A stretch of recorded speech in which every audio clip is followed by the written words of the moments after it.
Tough to tell whether or not we'll have good conversations. Okay, looks like we have YouTube going, and we've got TikTok up and running.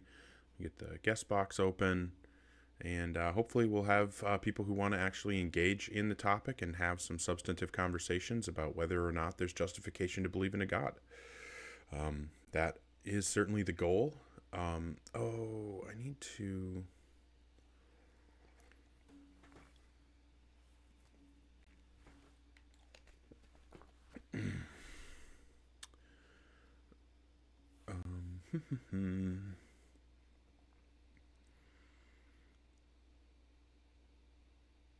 I'm still figuring out how like TikTok really works and stuff. I don't know. I'm too stupid for all this technology and stuff. Here we go.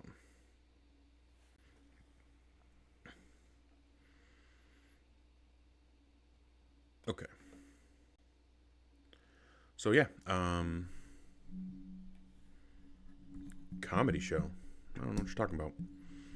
Um, hey, thanks, Bradley.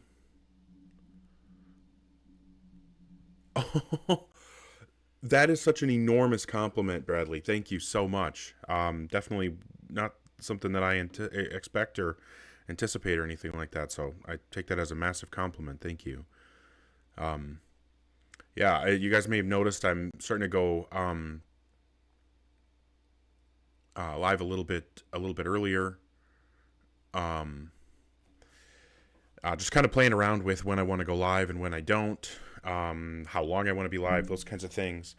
Um, I don't know. I've been doing the kind of like 8 to 10 pretty consistently, but I don't know. Trying to see what works the best. Obviously, don't want to like burn myself out and do too much, but also want to uh, make use of the time that I can stream. Well, hey, I appreciate that, Bradley. That's awesome.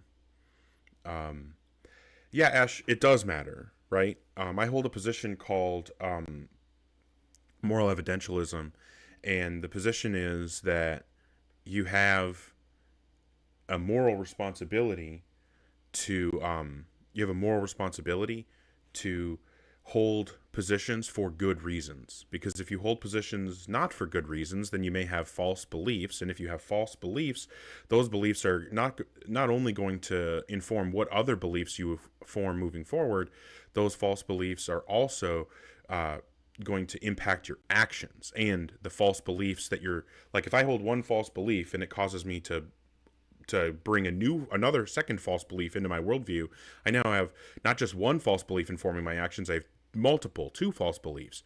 And then at that point, like, I won't have any way of knowing how many new beliefs that I'm bringing in into my worldview are true or false, because I'm basing them on a worldview that is already, has problems, has falsehood in it. The problem is, Ash, people are being hurt just by the fact that some people believe things without justification. That hurts other people, right? So that's what I'm saying is, I agree, live and let live, if people aren't being hurt. That's why I don't like kink shame or anything like that. If you want to do some weird sexual stuff, but all the people involved are consenting adults, then hey, go for it. I don't care, right? I don't. It might not be for me, but if it's for you, whatever. Like I said, as long as everyone involved is a consenting adult that understands what's happening and is cool with it, by all means. So there's lots of things that people can do in their lives. People can have hobbies that don't make any sense to me. Stamp collecting, that makes no sense to me whatsoever. I have no idea why people would collect stamps. I don't get it. However, if you enjoy collecting stamps, my aversion to it or not lack of understanding of it has nothing to do with whether or not you should do it. However, when it comes to believing things without sufficient justification, that is going to impact not only you, but it's going to impact everyone that you interact with, and it's going to impact the community that you're a part of as a whole. So it is in my best interest to make sure that I'm doing everything I can to encourage people around me and the people that I have the opportunity to interact with to form and hold beliefs for good reasons. Um, yes, your belief in witchcraft is immoral. It is immoral of you to continue believing in that thing that is not sufficiently justified by reason. Yes, that is my perspective. So yeah, just looking to talk to folks. You guys are gonna have to give me one quick second. I just missed a phone call, so I got to check what's going on. Give me a sec.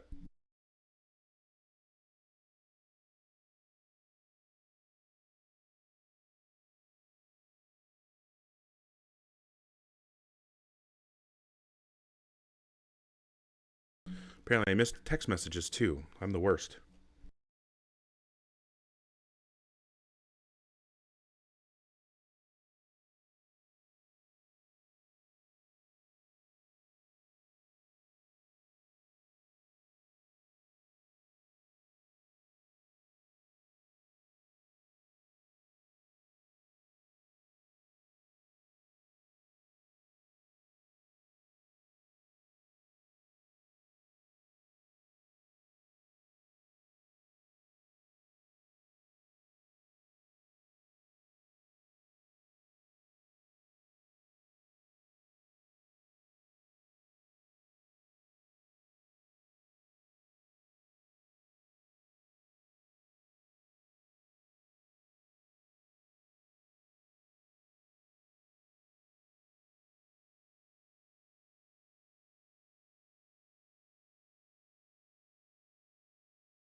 Okay, sorry about that.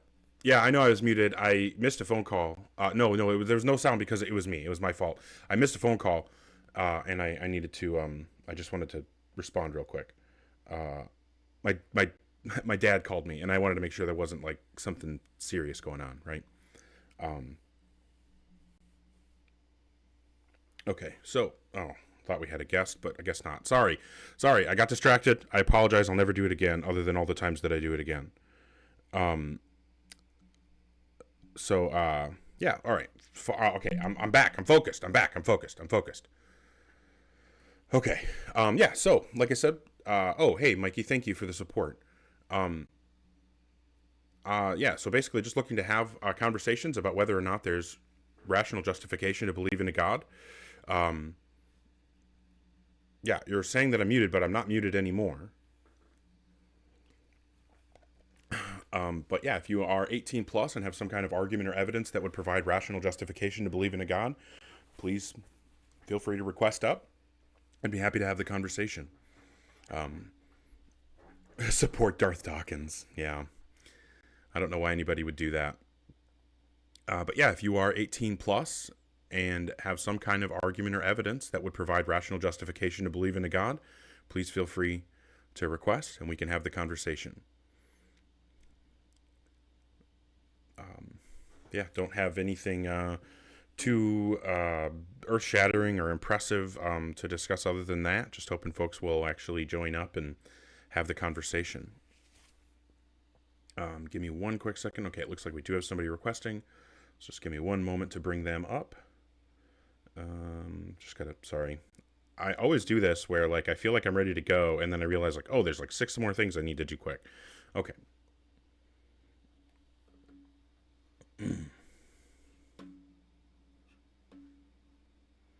Okay, we'll see if Jesus is King can reconnect. Hi, Jesus is King. Are you at least 18?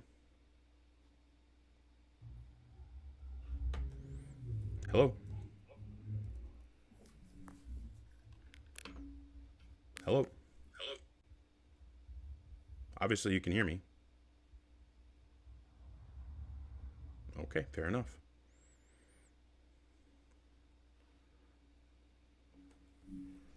How's it going? Hi, are you at least 18? Yes. Okay. And what God do you believe in? Yahweh. Okay, so you're Yeah. Jewish? Well, Yahweh is the God of the Jews and Gentiles, particularly Christians.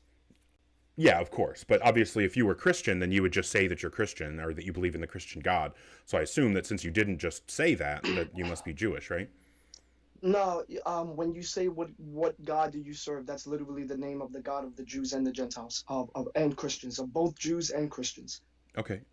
So, It's the same. It's the same exact God. okay. Well, it's not the same God.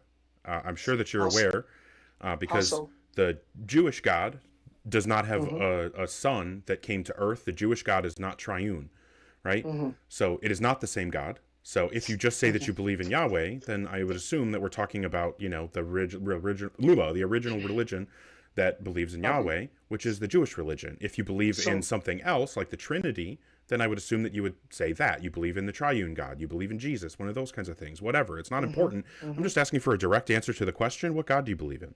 Mm-hmm. Yahweh. Okay, so you're going to get one more opportunity. If you're not able to answer direct questions directly, then obviously you're not prepared to have a serious conversation. So, what God do you believe in? Um, In a can you not give me a read? non-ambiguous answer. Can you read Genesis chapter 1:26? Okay, so here's the thing. I just said one more time, but I'll give you one last chance. So I'm giving you. if you I'm cannot answer this question directly, I'm going to take it to mean that you uh, know uh, that uh, atheism is true and that you have no way of demonstrating that God exists. So I'm are going to you ask gonna you to give me a non-ambiguous direct answer. What God do you believe in? Yahweh, Okay, bro? fantastic. So again, an ambiguous answer. As I said, if you give an ambiguous answer, that's a concession that you know atheism is true. He gave an ambiguous answer. That's a concession he knows atheism is true. Okay.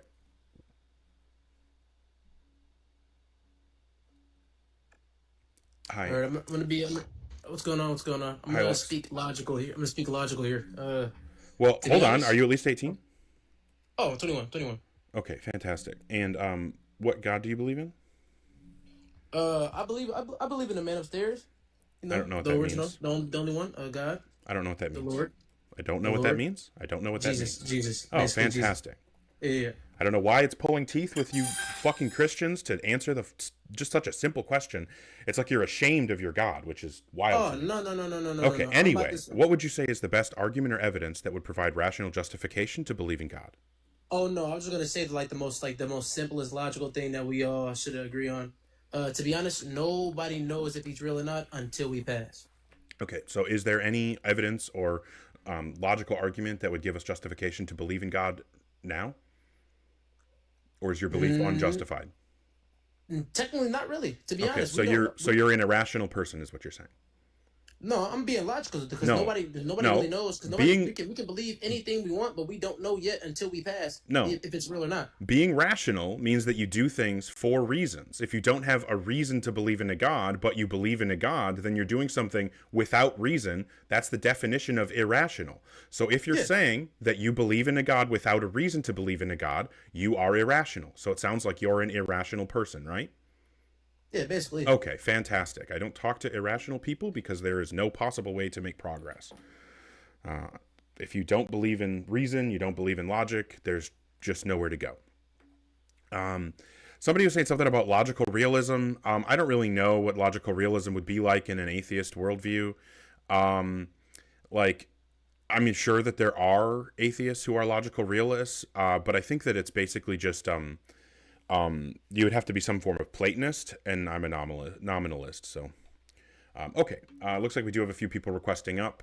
It's important that we all understand this. The requirements of being here are that you are 18 plus, and that you can answer direct questions. I guess I have to add that, and that you have some kind of argument or evidence that would provide justification for your God belief.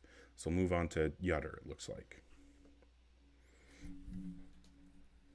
Yutter, are Hello. you at least 18?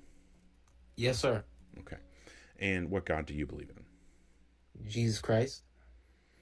Well, I respect that you're able to give a direct answer. Thank you. And what would you say is the best argument or evidence that would provide rational justification to believe in God? I would say the Bible. Okay. Do you think that if you asked me the best evidence, what is happening? Oh, okay. Sorry, my TikTok froze there, and I thought everything was falling apart. Okay. If you asked me what's the best argument or evidence for atheism, and I just said like a physics textbook, would that be a good argument? Mm, Or would I have to actually tell you what aspect of that physics textbook gives me reason to believe in atheism? yeah, sure. Why don't you tell me why don't you believe in any gods? Okay, so you're saying that you don't have any argument or evidence? For what? For why Jesus exists? Yeah, for why, like a reason to believe in a God. A reason to think that it's true that a God exists. Wait, so you're backing up your claim that there's no God off like textbooks, right?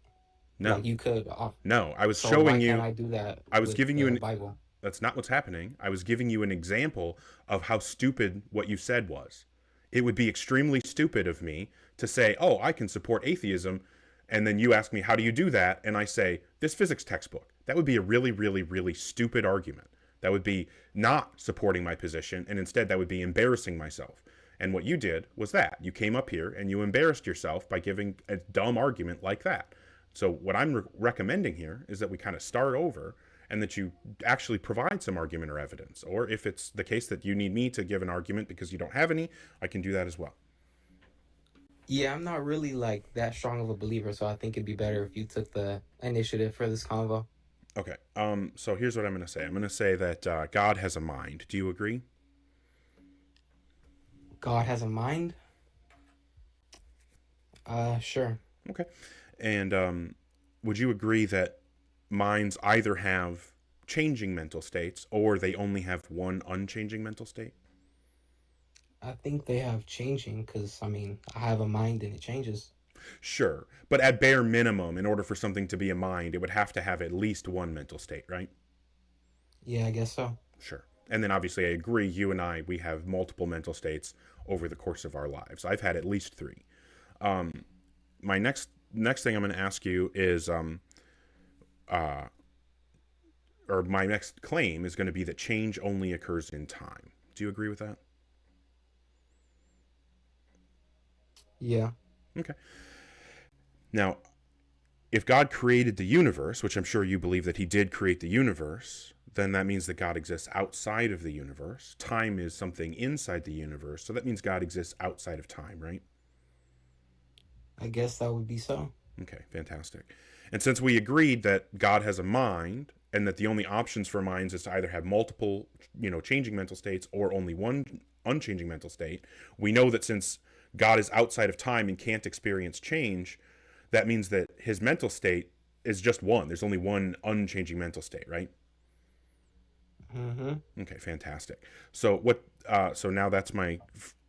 We're going to call that the first conclusion that we've reached is that God has only one unchanging mental state.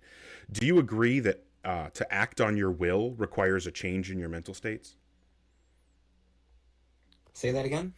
Do you agree that if I was going to act on my will, that would require a change in my mental states? Like I would have to go from the mental state, I will to do X, but haven't done it yet, and then I would subsequently have the mental state, I have done X? Oh, yeah.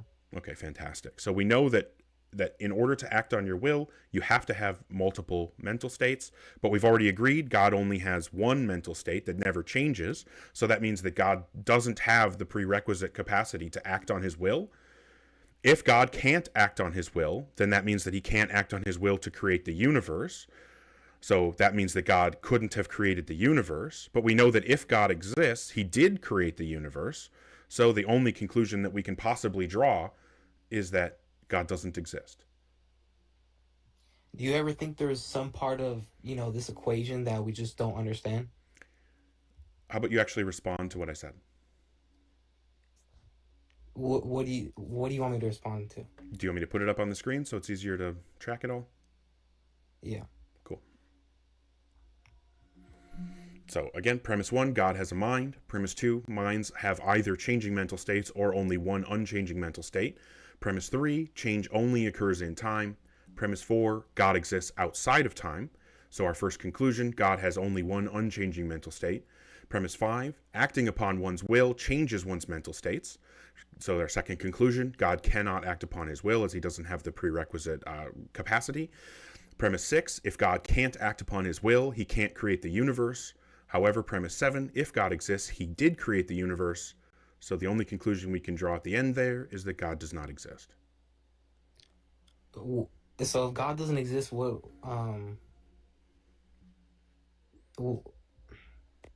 Actually, I think I'm done with this conversation. Thanks. Fair enough. Have a good rest of your day.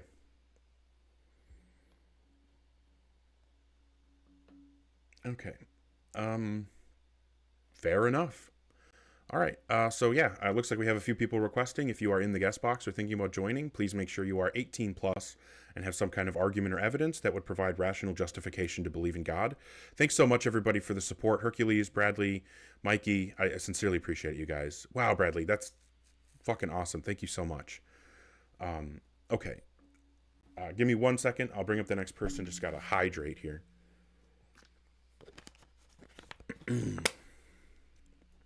Okay. We got Mace, looks like. Great rapper.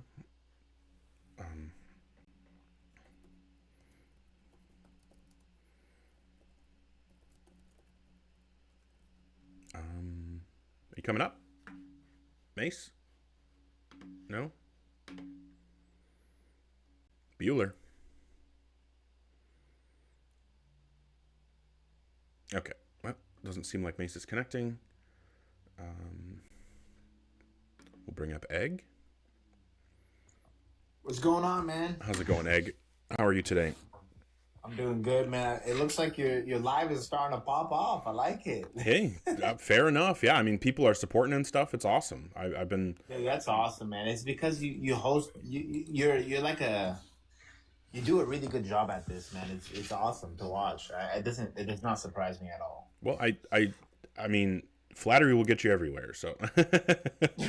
I got my argument. You ready? All right, let's do it.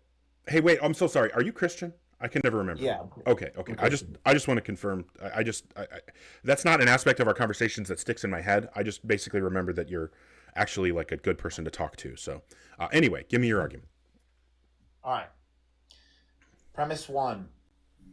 You cannot deny that you're thinking. Okay. Like, Okay. should I put I cannot deny that or Yeah. one? So the premise one is I cannot deny that I am thinking. Okay. Premise two, if I am thinking, then I exist as a conscious rational subject. As a conscious, rational subject. Okay. So conclusion one, therefore I exist as a conscious rational being. Is that risky? Okay. Well, I thought that I was going to be smart here and change the pronoun to something a little bit more. Yeah, risky. Well, just something more like universal. But I think that I need to. Generic. Yeah. Well, because I was trying to go with one. One cannot deny that one is thinking, and trying to do this like, I guess I was being a little cheeky. It wasn't what I meant to do, but it turned out that way. And now I'm realizing that it's just going to make it confusing. So I'm just changing. I have to go back and fix this so that it isn't. It doesn't sound so stupid. Yeah, I kind of wrote it in a sense of like you can kind of just think through it. It's like not like you think through it as a first person kind of type of thing. Okay. So what was the conclusion? I exist as a conscious rational being. Rational subject. Okay.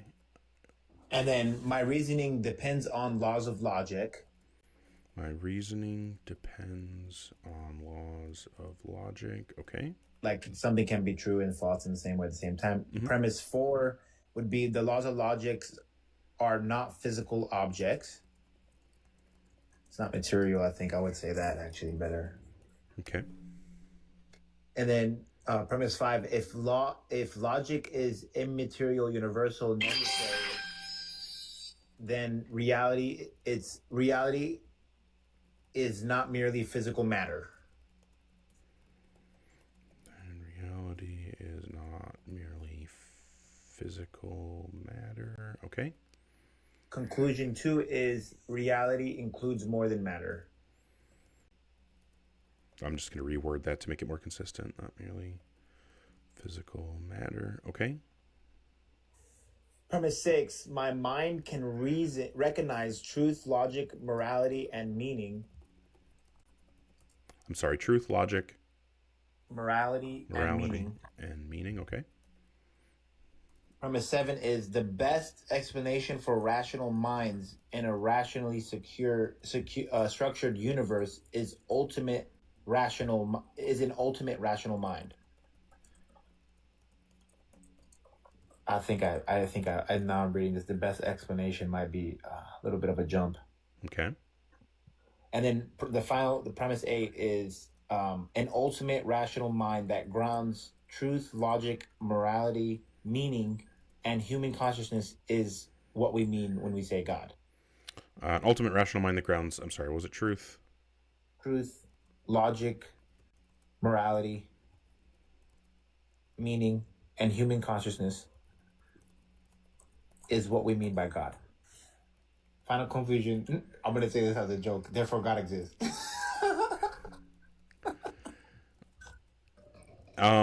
So I think that, well, like, your first big problem with this is just going to be that it's not valid, right? And an invalid argument, you're just never going to be able to support the conclusion. So what I don't know if like logic is something that you're like super interested in or want to like learn about or look into, but that would be something that I would recommend. And then what we can do is try to here, because I'll, as you know, I always like writing everything down and putting it up on the screen.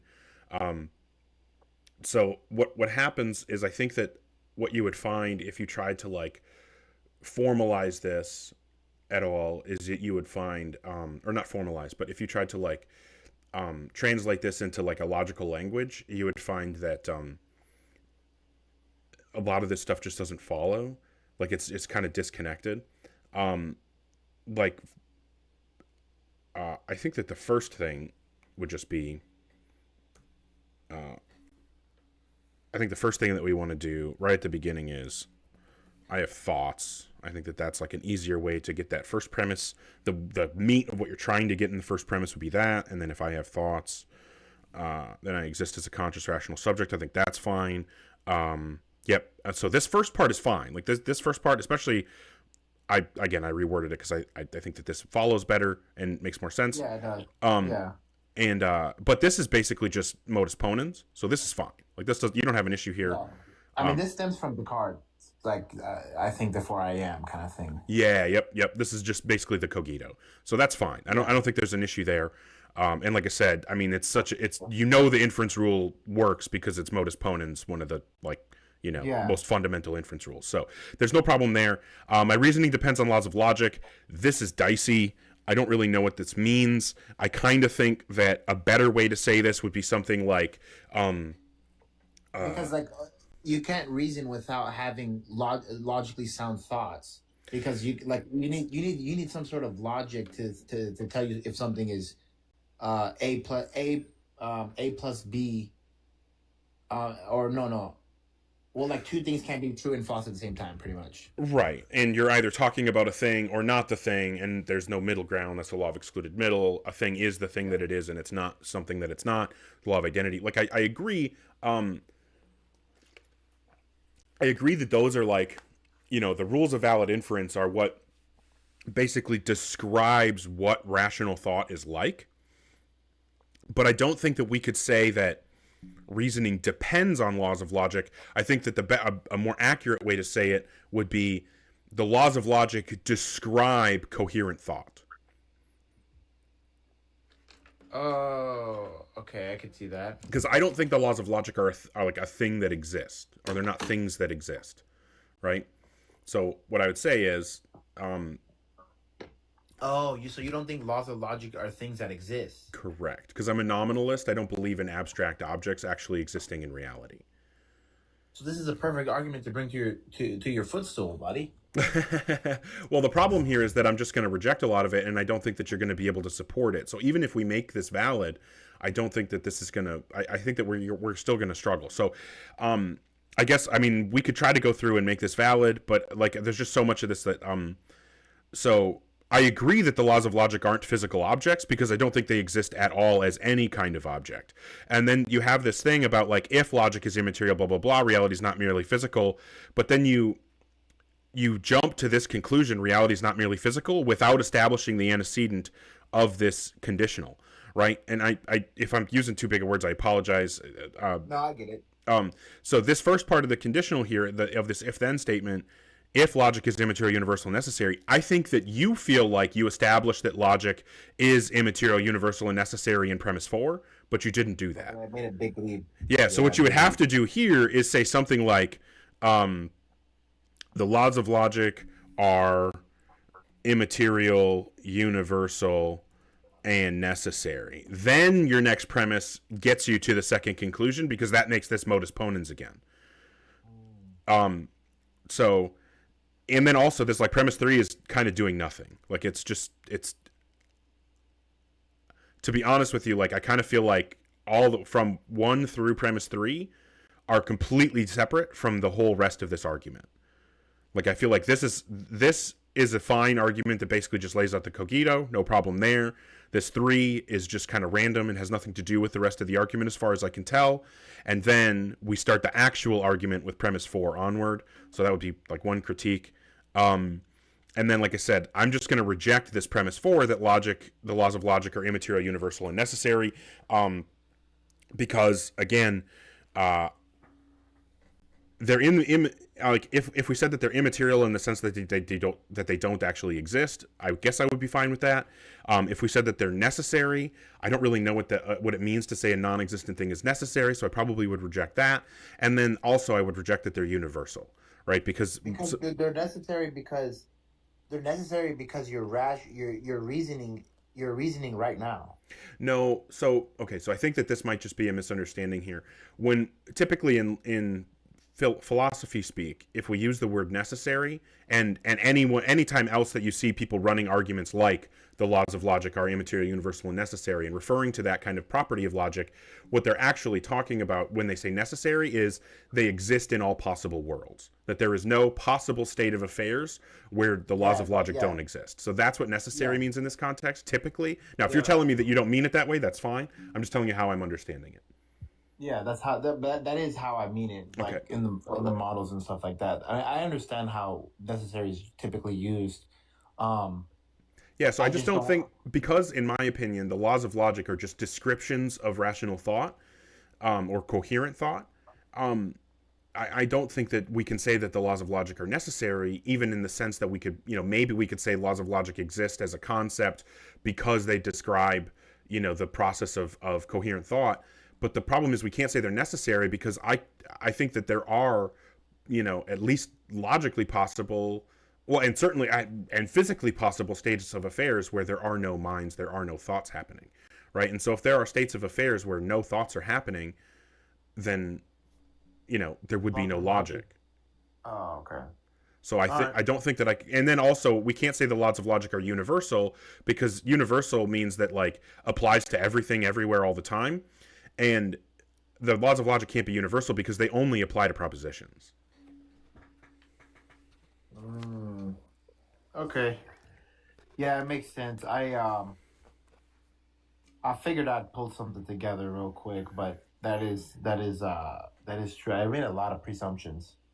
Well, I don't think that's well, to be fair to you, I think that you're making those presumptions because they are reasonably entailed by the worldview that you already hold. Worldview that I have, yeah. Yeah. So the problem that you have, and so basically what you're doing here is giving like a really long version of a tag argument. Are you familiar with tag? Yeah. Okay, that's basically what this is you're saying that's where I got it from. Yeah, so essentially, like, an easy way to say this, if we wanted to make our lives real simple here, something that we could say would be premise 1, if the laws of logic exist, then God exists. Premise 2, the laws of logic exist. Conclusion, God exists. Then what you're going to have to do is support both of these premises. You're going to have to give me some motivation why I should think that necessarily if the laws of logic exist, then God must also exist. And then you would also have to give me some reason to think that the laws of logic exist and aren't just like conceptual descriptions of coherent thought. I mean, I can give you something for premise 1 right now. Okay. Don't you need the state of affairs outside of the universe if laws of logic are necessary? Right, but I already said I don't think the laws of logic are necessary. Oh, God. Okay. All right. I'm cooked. Oh, got you. Oh, you. Yeah, the problem with this is like, and here's like the tag thing in general, right? Is basically what's happening, and I know that this isn't like your intention, you're not doing anything nefarious or anything like that, but essentially what's happening is you're taking some what's the best way to say it? You're taking some requirement that your worldview puts on the world, and then you're trying to judge other people's worldviews by whether or not they meet that requirement. But there's no worldview independent reason to think that other worldviews need to fit that criteria. Yeah, that makes sense. Yeah, because basically, like, what a lot of taggers will want to say is stuff like, logic or morality or truth or knowledge. Like, these things all have to be grounded, and God is the only thing that can ground them. But if I say that, like, I don't think truth needs to be grounded in any, like, meaningful sense, then the argument is dead in the water. So the tag runner would have to convince me that there's some reason why I should... Yeah, that they need to be grounded. And so that's the actual argument that you have to give. Because if I believed that the laws of logic needed to be grounded, or that truth needed to be grounded, or something like that, well, yeah, then I would have to go looking for grounding, and then an argument about Christianity being the only way to ground it, that might be compelling at that point. But there's a lot of work to do to get there, you know what I mean? Yeah, I'm gonna get there one day. Hey, Some work. I hope that you do. I hope that you do. Keep thinking, keep researching, and keep. I genuinely. My goal, dude, for you is that this is why I love bringing stuff to you in arguments, is because my goal is to come up with an argument that isn't mainstream. Because Sure. you already went through all the mainstream ones, bud. Right? I'm not bringing nothing new to your table, so I'm like trying to literally form one out, kind of like from my own kind of logic, and then if it passes, I did a lot of work, right? I did something good. Yeah, well, and if nothing else, like, at least if you bring a novel argument, it could be, not only give myself, but other people that are watching something to think about. And I know I certainly love having new things to think about and consider. So I'm with you. Yeah, as long as that. Yeah, my goal is to at least get you to be like, oh wait, this is interesting. Sure. And and then I'll dig deep more into that. Well, I'll tell you right now that whenever you accomplish that, I will be fucking stoked. I know. All right, man. It was so fun. I always enjoy speaking with you. You have a good rest of your night. You too, man. Cheers. See ya. Egg is a good egg. W's in the chat for egg. Yeah, egg's always awesome.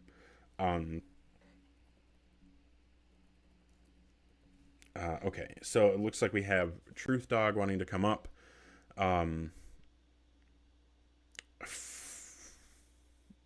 Four-dimensional God. No, I don't know anything about a four-dimensional God. Thanks, everybody, for the support. Food Delivery and Esdi, Drew, Tusk, sincerely, thank you guys so much for the support. I really very much appreciate it. Okay, so it looks like we have Truth Dog. If you're in the guest box or thinking about joining, please make sure you're 18 plus and have some kind of argument or evidence for your God belief. Yeah, that's what I'm talking about, Monkey Boy. If we could have a four-dimensional God, why wouldn't we want a six-dimensional God? I am much more interested in a 20-dimensional God, because then we could use D20s like in D&D, and we could like roll and see like which dimension of God we get to interact with that day or something. I don't know. That sounds fun. Way more fun than Christianity. All right. Oh, I'm sorry. I saw something in the chat that confused me for a second. I thought one of my mods got muted, but no, it was my mod taking care of something. Anyway, hi, Truth Dog. Are you at least 18? 67. Well, I would say that's at least 18. And what God do you believe in? I believe that God had a son named Jesus, and they created the universe together, as in Hebrews 1. Hey, thank you so much for just giving a direct answer that I actually know what you're saying. And what would you say is the best argument or evidence that would give us rational justification to believe in God? Well, I have my personal testimonies that happened in my life, and after I prayed, things happened. So it leads me to believe that, God is real. Well, here's going to be my question for you. Do you think that there's any way to come to believing in God without personal experience with God? Sure. I think, being God's creation is the only logical answer to a lot of people. I mean, this is a beautiful world we live in. There's a lot going on. And, it's not a crime to think that we were created by God. I mean, a lot of people do it. Sure. I'm just asking, do you think that, like, So you're saying that you have personal experiences. I'll be honest with you. I don't find personal experience to be compelling. So what I'm asking is, do you have anything else? Well, the first human on Earth wasn't. He was created. He didn't have a female to bring him into the world. I don't believe that. Well, what came first, the female or the male? Neither. They're well. What do you mean in humans, or do you mean just in general? In humans, I mean. Well, in it would humans, take a neither. male to- Yeah, in humans, neither. In biology, in general, the female gender came first. The first gender, quote unquote. Well, yeah. First things were female, then things became hermaphroditic, then things started becoming male and female, right? But yeah, female is the original gender, and then like hermaphrodite is the next gender, and so as males, we are the lowest gender on the totem pole, in terms of like biological history and importance. But yeah, I obviously don't believe that the first human. I mean, I don't believe that there was a first human, much less that the first human was like created as an adult. So like, if these are the things that we need to believe in order to believe in God, then you have to demonstrate these things to be true before I can believe in God. Drew, thank you so much. Holy shit. I'm sorry. Go ahead. So you believe that we evolved from fish or like a one-celled organism or something like that? Yeah, absolutely. Yep. Okay, well, that's your belief. I don't see any kind of proof that's nationally known. If they had a proof of how we were came about, it would be all over it would be like breaking news. Well, that's fine. I'm not here to have a debate about evolution. I could concede that, let's say that I don't have any reason to believe in evolution. You've exposed that. Now I stop believing in evolution. Okay, I don't believe in evolution anymore. Why should I believe in God? You probably shouldn't believe in God. Actually, I think God okay. created everybody to be different. Okay. So you're saying that there is no reason to believe in God? For an atheist, they were created by God to be different from everybody's created to be different from each other. God didn't want everybody to be the same. Okay, so I think that there's a bit of confusion. So what I'm interested in is having a conversation about whether or not there's rational justification for the position that a God exists. So what I'm hoping is that folks who come up here will be people who do believe in a God, who are also interested in having the conversation about providing rational justification to believe in God. Or if you prefer, I can provide an argument for why I don't think we should believe in a God. Well, I could give you an explanation in my life where I prayed about my grandfather that passed away when I was a 4-month-old baby, and I randomly found a photograph of him on eBay in a seller's other item list one night about 8 years ago. I was looking at old cars on eBay, and I hit the seller's other item list. I was just bored to see what he had, and he had a listing that said 4 old police pictures for $10. And my grandfather was at police in Western Pennsylvania in the 1940s. And this guy was in Kentucky that had the car, and he had a photograph of my grandfather. I clicked up 4 old police pictures on, and one was my grandfather in 1934. Sure. That's fine. That's fine. It sounds like you prayed for something and you got some kind of response that you think is meaningful. I was just thinking about this today. Back when I was a little kid, well, maybe not so little. You can tell that I was never little. But when I was younger, and when I was a child, I remember being in the basement praying with all of my might to the Christian God to make sure that the tornado that was in the area didn't destroy our house. Well, guess what happened? The tornado destroyed our house. I genuinely still have trauma response to bad weather because I lived through that tornado when I was a kid. And when, like I said, I very, very much believed in God at the time and was praying very, very strongly for him to protect us, and he did not protect us. And in fact, a kid that my sister knew died in the storm. Like, people that we knew, people that we cared about, lost everything. Well, I guess I don't want to get into more personal details than that, but the thing is, there is no, if you're saying that you prayed for something and you got some kind of response from the universe, from God, whatever that you think is meaningful, then that, and you think that that's evidence for God, then it must also be the case that unanswered prayers are evidence against God. And I can give you that example of when I had a very meaningful prayer that went unanswered, and it caused a lot of problems because God didn't answer that prayer.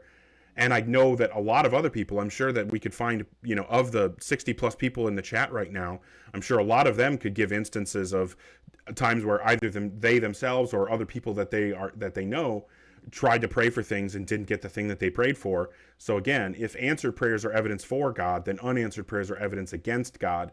I think we have a lot more and a lot more important unanswered prayers than we have answered prayers. So I think that if we want to say that these things are evidence, the evidence is going to fall on the side of no God.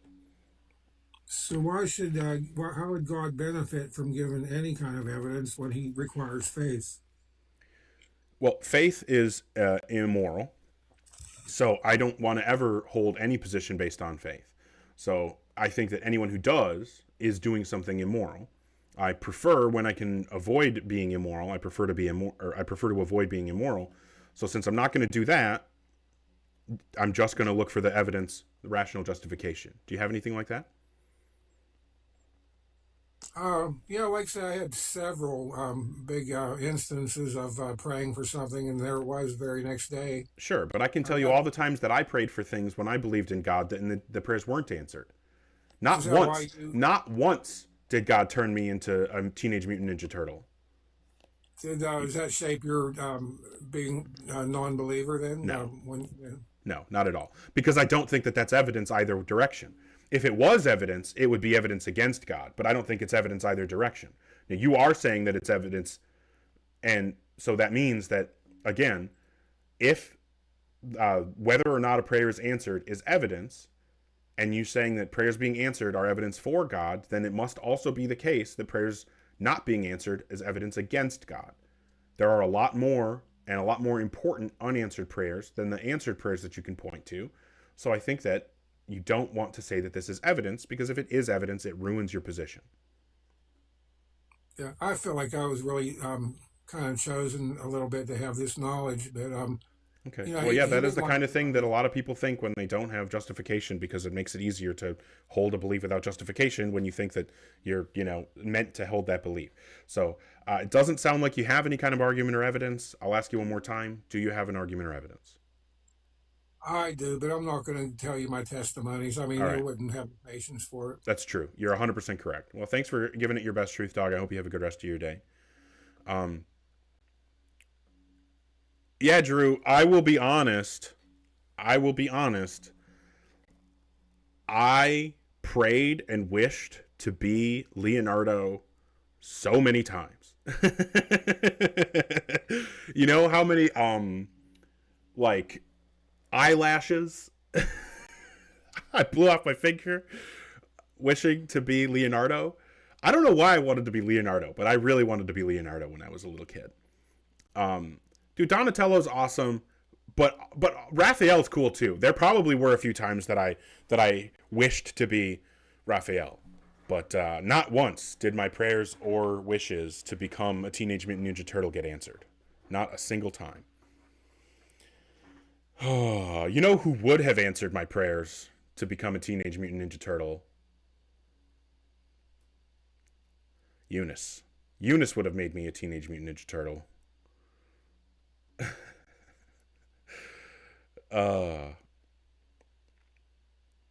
Yeah, Leonardo was so awesome. I don't know, I always thought he was the coolest. The swords, well, Raphael's size are cool. Okay, but don't currently have anybody requesting, and I'm not actually just here to talk about the Teenage Mutant Ninja Turtle. Oh, thank you, sir. Villadragon with the massive support. Thank you so much, dude. Okay, it looks like we do have someone requesting. The only time I've ever looked nearly this cool is the other times when you have sent hats, Villadragon. So thank you so much for showing everybody what it would be like if I had some degree of coolness. Okay, so we'll bring up what looks like, I don't know how to pronounce this name. I'm not going to pretend that I could. Hi. Oh, hello. Hi. How do I say your name? Anaheim. Oh, okay. See, I took Spanish in high school, so I thought the N was a nya. All right, so I'm a Prosper, and I don't know what that is. Are you at least 18? like, yeah, Okay. I'm a dad right now. You're what? I'm a dad. A dad? Yeah, Okay, what God do you I believe already in? have it. All right, so I believe in that aliens are real. Okay, I'm not concerned about that. What God do you believe in? I don't believe in God. Oh, okay. Well, have a good one. All right.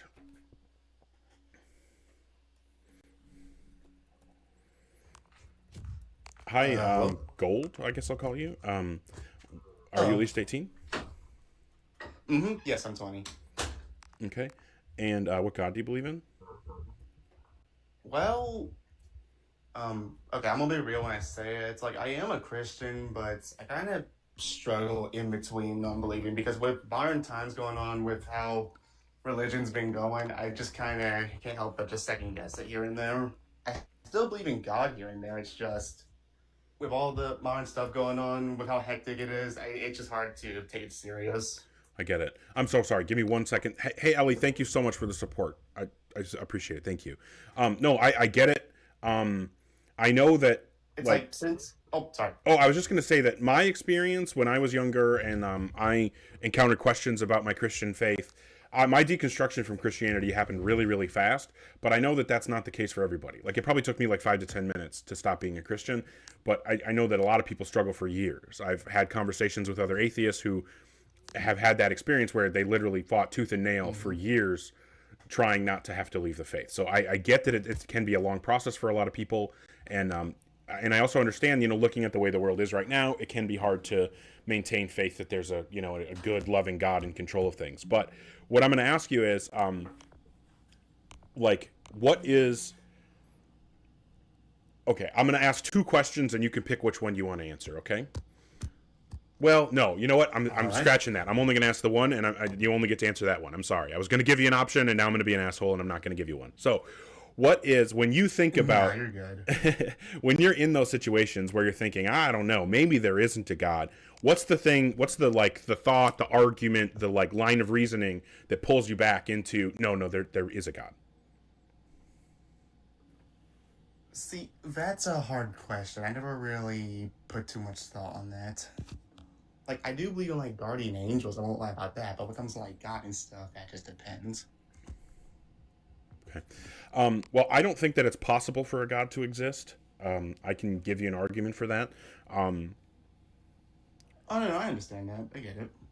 Yeah, I mean, if you'd like, I'd be happy to provide an argument. Yeah, sure. I'm not going to argue anything. I'm interested. Well, and what I mean by an argument is just a series of premises and the conclusion that they entail. So would you agree that either God was always creating or not always creating? That's a dichotomy? See, I would agree he was always creating, but we always had times like the Gothic, BC, and other periods like that when he wasn't even that big of a thing being important yet. So that's not what I mean. I'm saying that Especially the BC time, cavemen. Well, what I'm talking about is if God is the creator of the universe, either he was always in the act of bringing the universe into existence, or he was not always in the act of bringing the universe into existence. Do you agree that those are the only 2 options? I agree. Those are the only 2 options. Yes, Okay. Because a lot of people still agree to disagree here and there. He was here to create, or he wasn't here to create, and people still argue back and forth on that topic today. Yeah. Well, so what my position is that if those are the only 2 options, either God was always creating or God was not always creating, I think that since those are the only 2 options, I think both of them will lead us to the conclusion that God doesn't exist. And since those are the only 2 options, then the only option is that God doesn't exist. That's what I'm trying to get at. So we could examine those 2 options. So the first of the 2 options was that God was always creating. If it was the case that God was always creating, then that would mean that the universe always existed.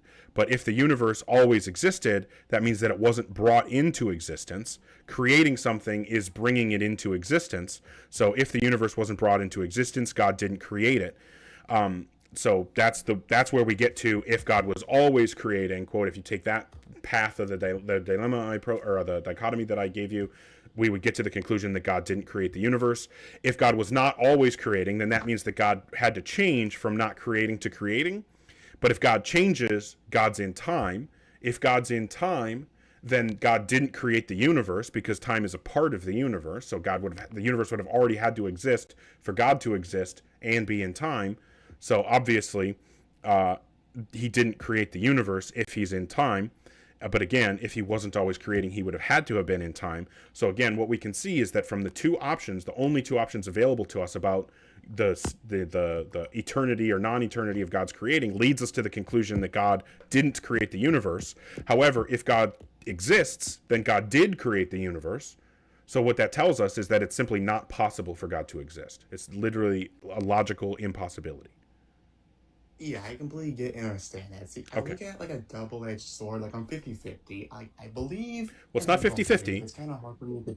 It's not 50-50. It's 100% zero. Like my beliefs. Okay, but are your beliefs motivated by reasons, or are they irrational?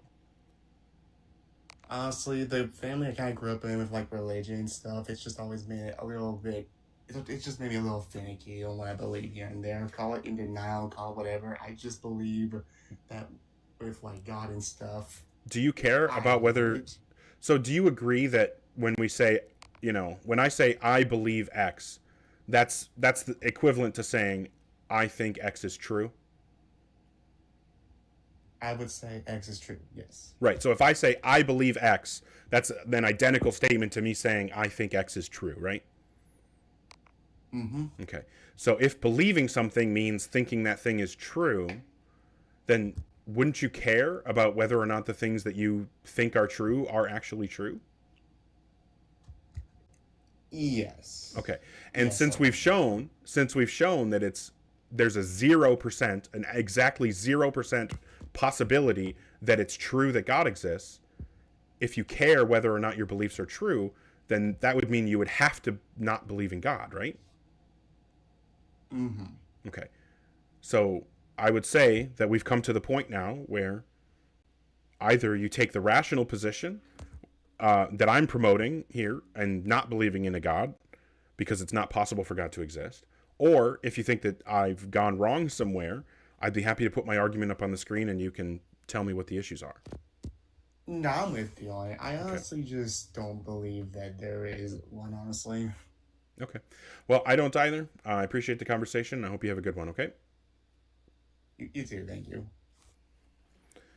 Fair enough. Reason prevails. Okay. So looks like we have Zach. Hi, Zach. Are you at least 18? Yes, sir. Cool. And what God do you believe in? I assume Christian. Yes, sir. The reason I came up is because I was atheist, turned Christian, leaned agnostic, came back to the faith, and I'd rather talk to somebody with reasonable systems of evidence than not. And from what you were speaking about, you said there were two reasons of believing or not believing in God, and I just wanted to go over those again. Not believing or not believing. What I was saying is that there's a true dichotomy about whether or not God was always in the act of creating the universe, right? So does he have to be in a constant state of creation by what you're saying, or? No, what I'm saying is that there are only two options. Either God was in a constant state of creation, or God was not in a constant state of creation. The problem for God believers is that either of those options leads you to the conclusion that God can't possibly exist. Okay, do you mind if we go over like one at a time real quick? Yeah, so if God, so the dichotomy is, on one hand, God was always creating, on the other hand, God was not always creating. If it's the case that God was always creating, the first of the two options, then that would mean that if God was always creating, then that means that the universe always existed. If the universe always existed, then it wasn't brought into existence. If the universe wasn't brought into existence, then it wasn't created. If the universe wasn't created, then God didn't create it. But if God exists, God created the universe, so God doesn't exist if we accept that first horn of the dilemma that either he was always creating, right? So if he was always creating, then he didn't actually create the universe, and therefore he doesn't exist. Does that make sense? pardon me, I might be a little bit slow for the argument. Sure. I went through it really fast. I just didn't want to like bore you with it since you just listened to me tell it to somebody else. No, So, don't worry about it. I can go slower. No, don't worry. So my first thing is, you said that so either he has always been creating, or he has not always been creating. Mhm. Was that the general gist? And so if we were to say even if we were to go with either end of that argument, that would transcend time in a way. Well, no. So And no. The issue here is that God, like, okay, what do you mean by transcend time? Because that's a kind of a weird statement, and I guess there are a few ways that I can respond to that. So I just want to know exactly what you mean. no, thank you for clarifying. What I mean by that is essentially I don't necessarily agree with either statement that he always was or always wasn't kind of thing. No, I think that always was or wasn't always. okay. Or like Even he was always creating or he wasn't always creating. That's a dichotomy, right? Either A or not A, P or not P. Okay. Man, maybe I might have stepped a little bit out of my depth with this one, because regardless, I don't understand, so I don't want to trap you into a argument of talking with someone who doesn't fully understand it, if that makes sense. Well, I mean, thank you. we can put it up here. So the first premise here is just the dichotomy. Either God was always creating or he wasn't always creating.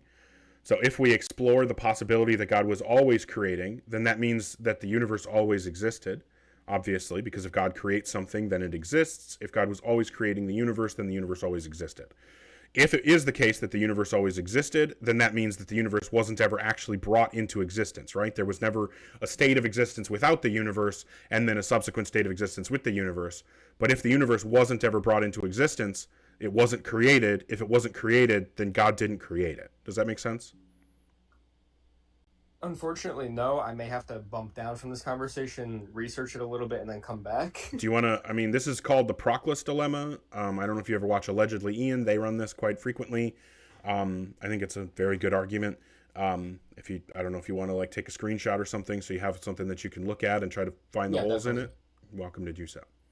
Well, I was going to say, maybe holes, maybe not, but regardless, I'd like to look into it. Yeah, I mean, well, this concludes with God does not exist. And so if you don't want to have to end with the conclusion God does not exist, then you're going to have to poke holes in this. Okay, I can respect that. Honestly, I'm happy. I'm more than happy to have conversations, and I'd rather not be ignorant to something. So if I can have conversations like this, I love it. Do you mind throwing that back up real quick, just so I can take a screenshot? Yep. Thank you.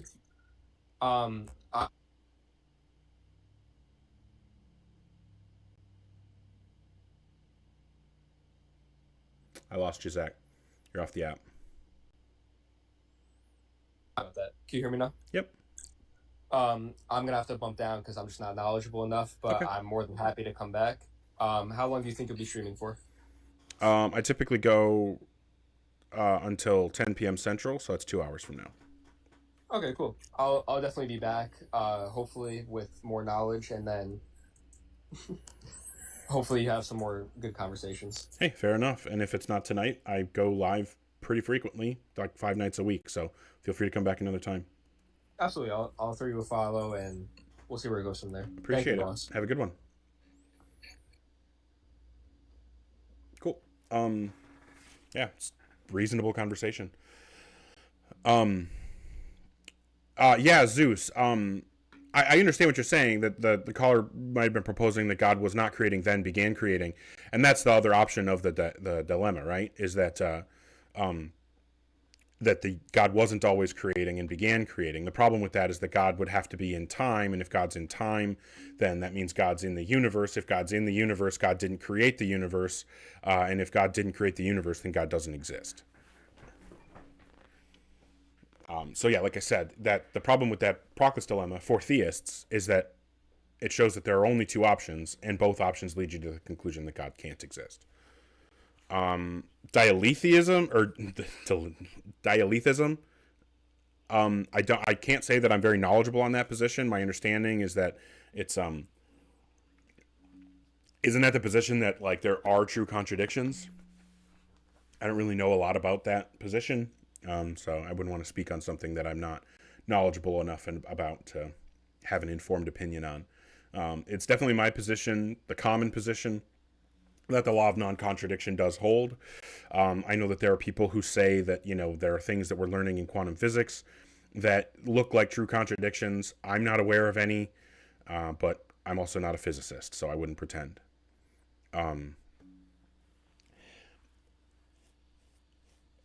Yeah, I think that's fair, Gravity, saying that God began to create.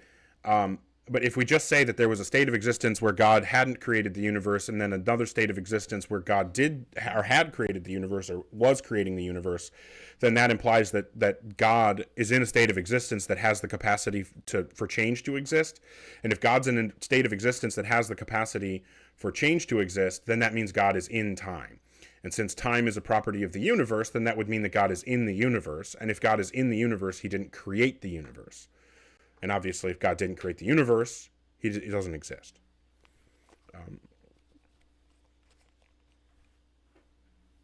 I was thinking, and maybe I'll try to make a pivot here in the middle of the live. I've been thinking about, because I've been running God is Fiction for quite a long time. I was thinking about maybe running like a different, like a multi, because I see a lot of people. What's happening? I see a lot of people doing the multi-topic streams. So I was thinking about maybe trying to do something like that. I had some ideas for topics if I did that. I wonder if I could. I wonder if it's possible to adjust it on the fly. Currently don't have anybody requesting. So if you are 18 plus and have some argument or evidence that would provide rational justification to believe in God, please feel free to come up. I'd be happy to have the conversation. Like I said, I don't think that there's any reason to believe in God, but it's certainly possible that I could be wrong.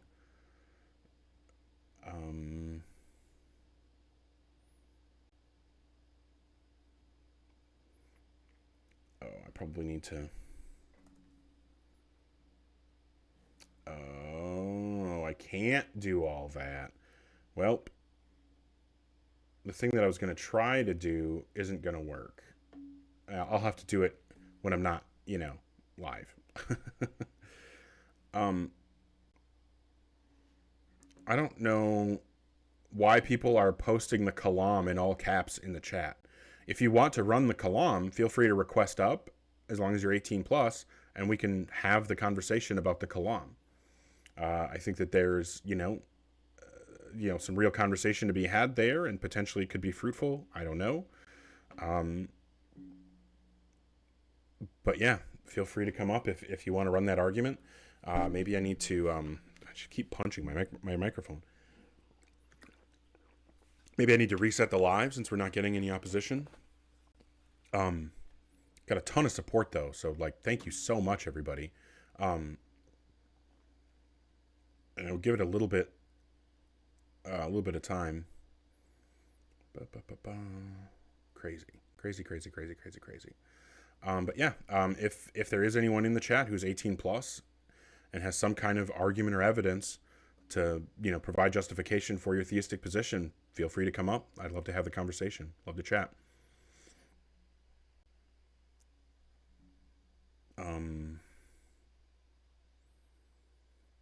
I don't invite people. If you want to request, feel free to request. All you have to do is hit the little icon of the pink and blue person or people next to the text box.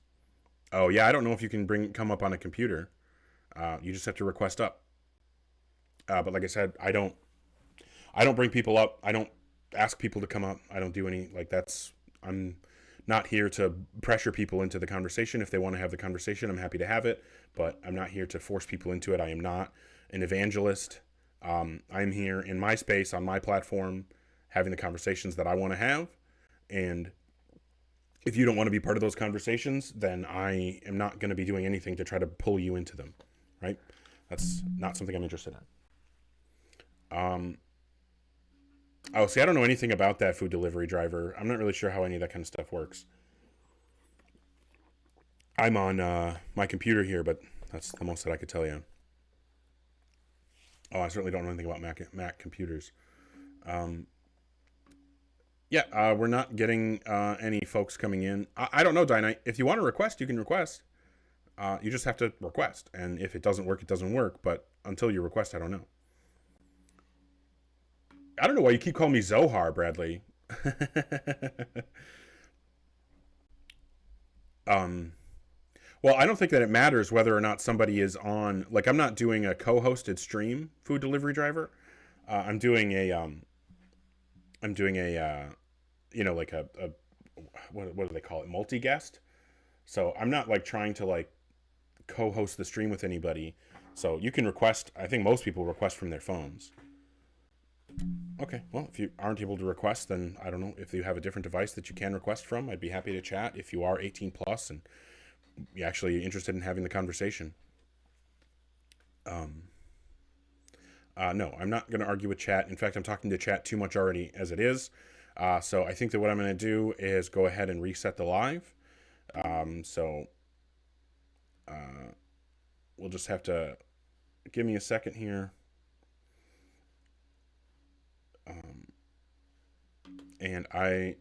We did have somebody request. This is, I think I spoke to them yesterday.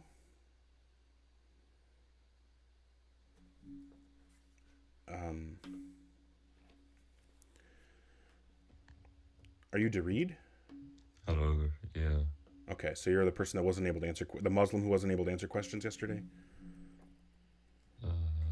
I was answering questions. Well, I You mean, can ask them again if you want. well, I don't remember. I take notes about my conversations so that I can remember if I'm going back and trying to like see if there are any conversations worth clipping. I almost never do, but I still keep taking the notes anyway. And the only note that I took about our conversation, which was a short one, looks like it must have been only a minute or two long, was that you were unable to answer questions.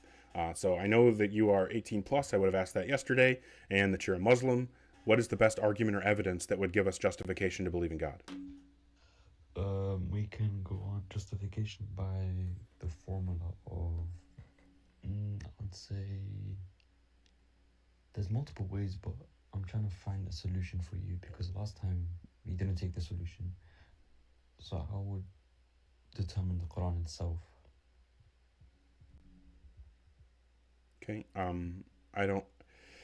If you were asking me for an argument for atheism and I just pointed to a book, like let's say I pointed to, some book written by an atheist about how God doesn't exist, and I just said that book right there, do you think that just like pointing to the book would give you justification to become an atheist? If I say yes, you're going to drop me, so I'm going to say no. Well, if you say yes, then I'm going to point out how dumb a response that would be. And if you say no, then I'm going to also have to point out how dumb of a response that is, because now you're contradicting yourself. Because Okay, fine.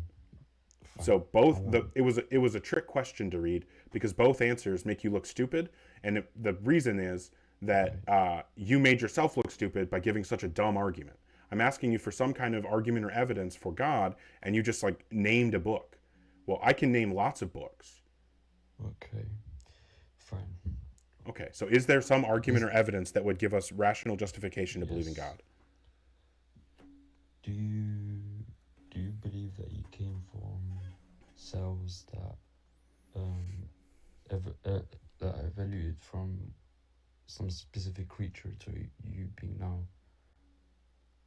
Is English not your first language? No. Okay, well, I won't be hard on you then. So, I mean, I do believe in evolution, but that's irrelevant. What I believe in has nothing to do with whether or not you can support your position. Okay.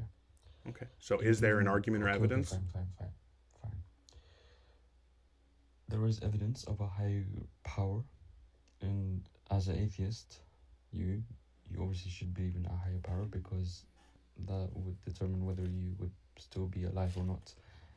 Since Can you just give the humans argument instead of this yes, like... I'm giving the argument. No, I'm you're trying not to get giving to the the argument. This isn't an argument. I'm trying to get to the point. Since you believe in evolution, you've come from a place, then do you believe where did that You place don't come have to from? ask me questions. Just give the Okay, argument. That's the argument. Where do you come from? Okay, that's a question. You understand that questions aren't arguments, right? They can turn into arguments. No. I'm asking you to give an argument. Okay? So here's where we're at now. I've asked you multiple times. Yesterday, you were unable to engage. Clearly, you're still unable to engage. So I'm going to tell you what the parameters are moving forward.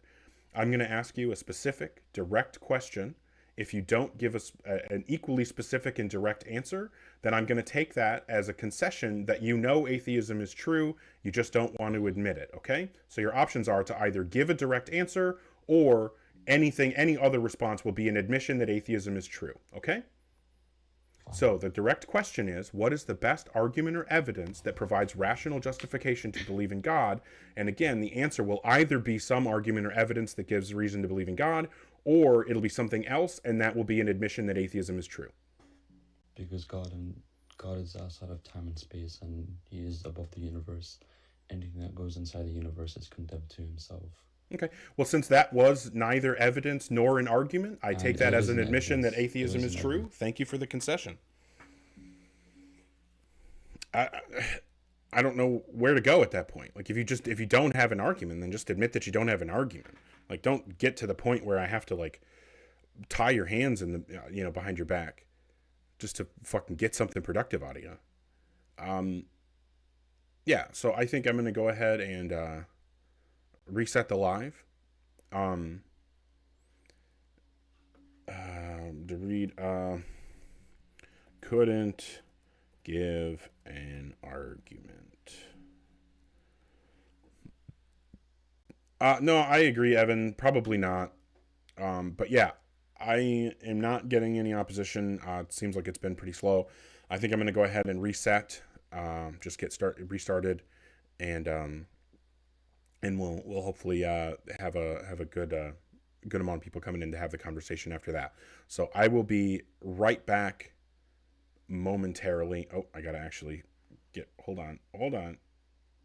Okay, I will be right back.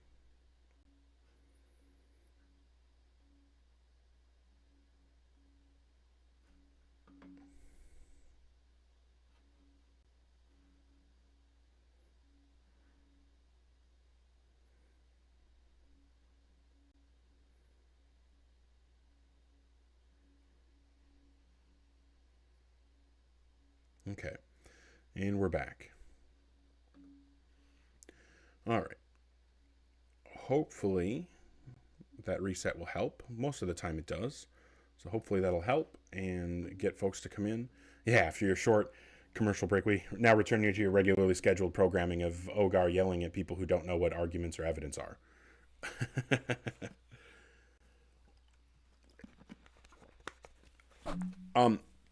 I need to figure out, I have the option to put like emotes or emojis or whatever the fuck you call them in on TikTok. I just have no idea how to like get emotes or emojis that are worth putting in there. So I haven't done that yet, but the intention is to eventually do that.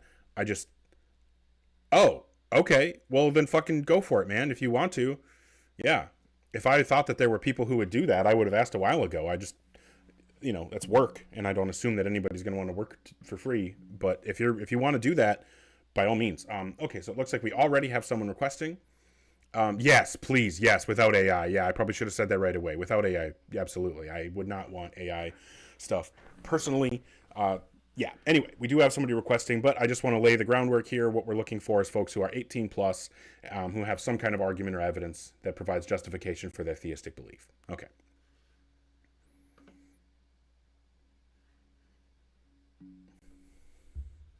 Hello, are you at least 18? Yes. Okay, how do I pronounce your name? Abu Bakr. Okay, and what God do you believe in? I'm a Muslim. Okay, fantastic. What would you say is the best argument or evidence that would provide rational justification to believe in God? Oh, for me, everything is there. Leads to a creator, a designer of this Milky Way. Okay, so the whole universe. If I just told you that everything, just the way that everything is, leads me to believe that there is no creator, do you think that would be a good argument for you to stop believing in God? No. Okay, You well, it's have probably to also not a give good me argument then. more details Yeah, why exactly. you think that. Exactly. That's my point. In order for it to be a good Sure, argument ask for for your more side, details. no, I already asked you to give the argument. What you gave wasn't an argument, right? If you're saying that there is an argument, you just didn't give it, well, then that was your mistake. Give the argument, please. Okay, so we can understand what's going on, the process that we have today on Earth. We can understand it and we can scientifically comprehend it. Okay. However, this process, where did it come from? The knowledge and the information embedded in that DNA, who put it there? That's a question for you. Okay, so your argument is we can understand what's going on, the process of what's going on Earth. We can scientifically comprehend it. It came from the knowledge and information in DNA. That's your argument? Yeah, who embedded or put that knowledge in there? Who embedded or put that knowledge So we can in there? explain it biology. Okay, but this doesn't. Here's the problem, though. This has nothing. This doesn't say anything about God existing. You're supposed to be giving an argument or some kind of evidence for why I should believe that God exists, and this doesn't say anything about God existing. So this again is another failure on your part. You didn't actually give an argument.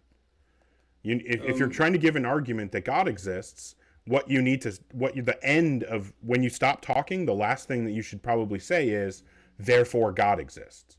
So if you know that your destination is therefore God exists, what comes before that would end in therefore God exists? Sure, I got it. When you see a device like a PC or a computer, and you see how intelligent and how perfect it was put together and useful, therefore a human being exists, and intelligence and those human beings exist. So when I see the world and how is it put together, and the sun and the moon and the planets and all in the perfect orbit, okay, I believe that therefore that God exists. A higher power that put this together.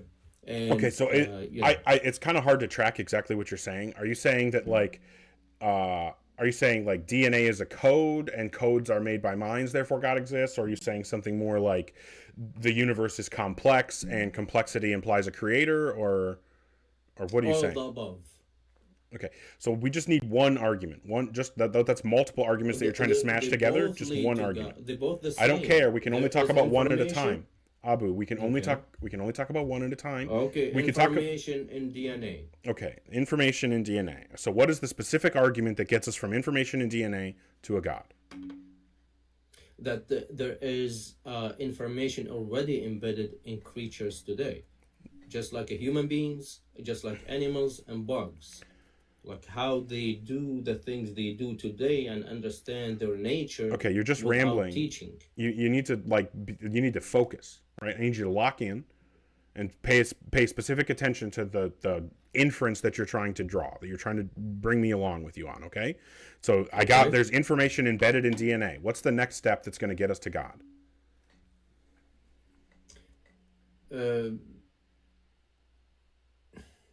Okay. There is a disconnect between me and you, or something. We're not on the same page, because I've been, taking you step by step, explaining what is this and what is that, and how to connect all this together.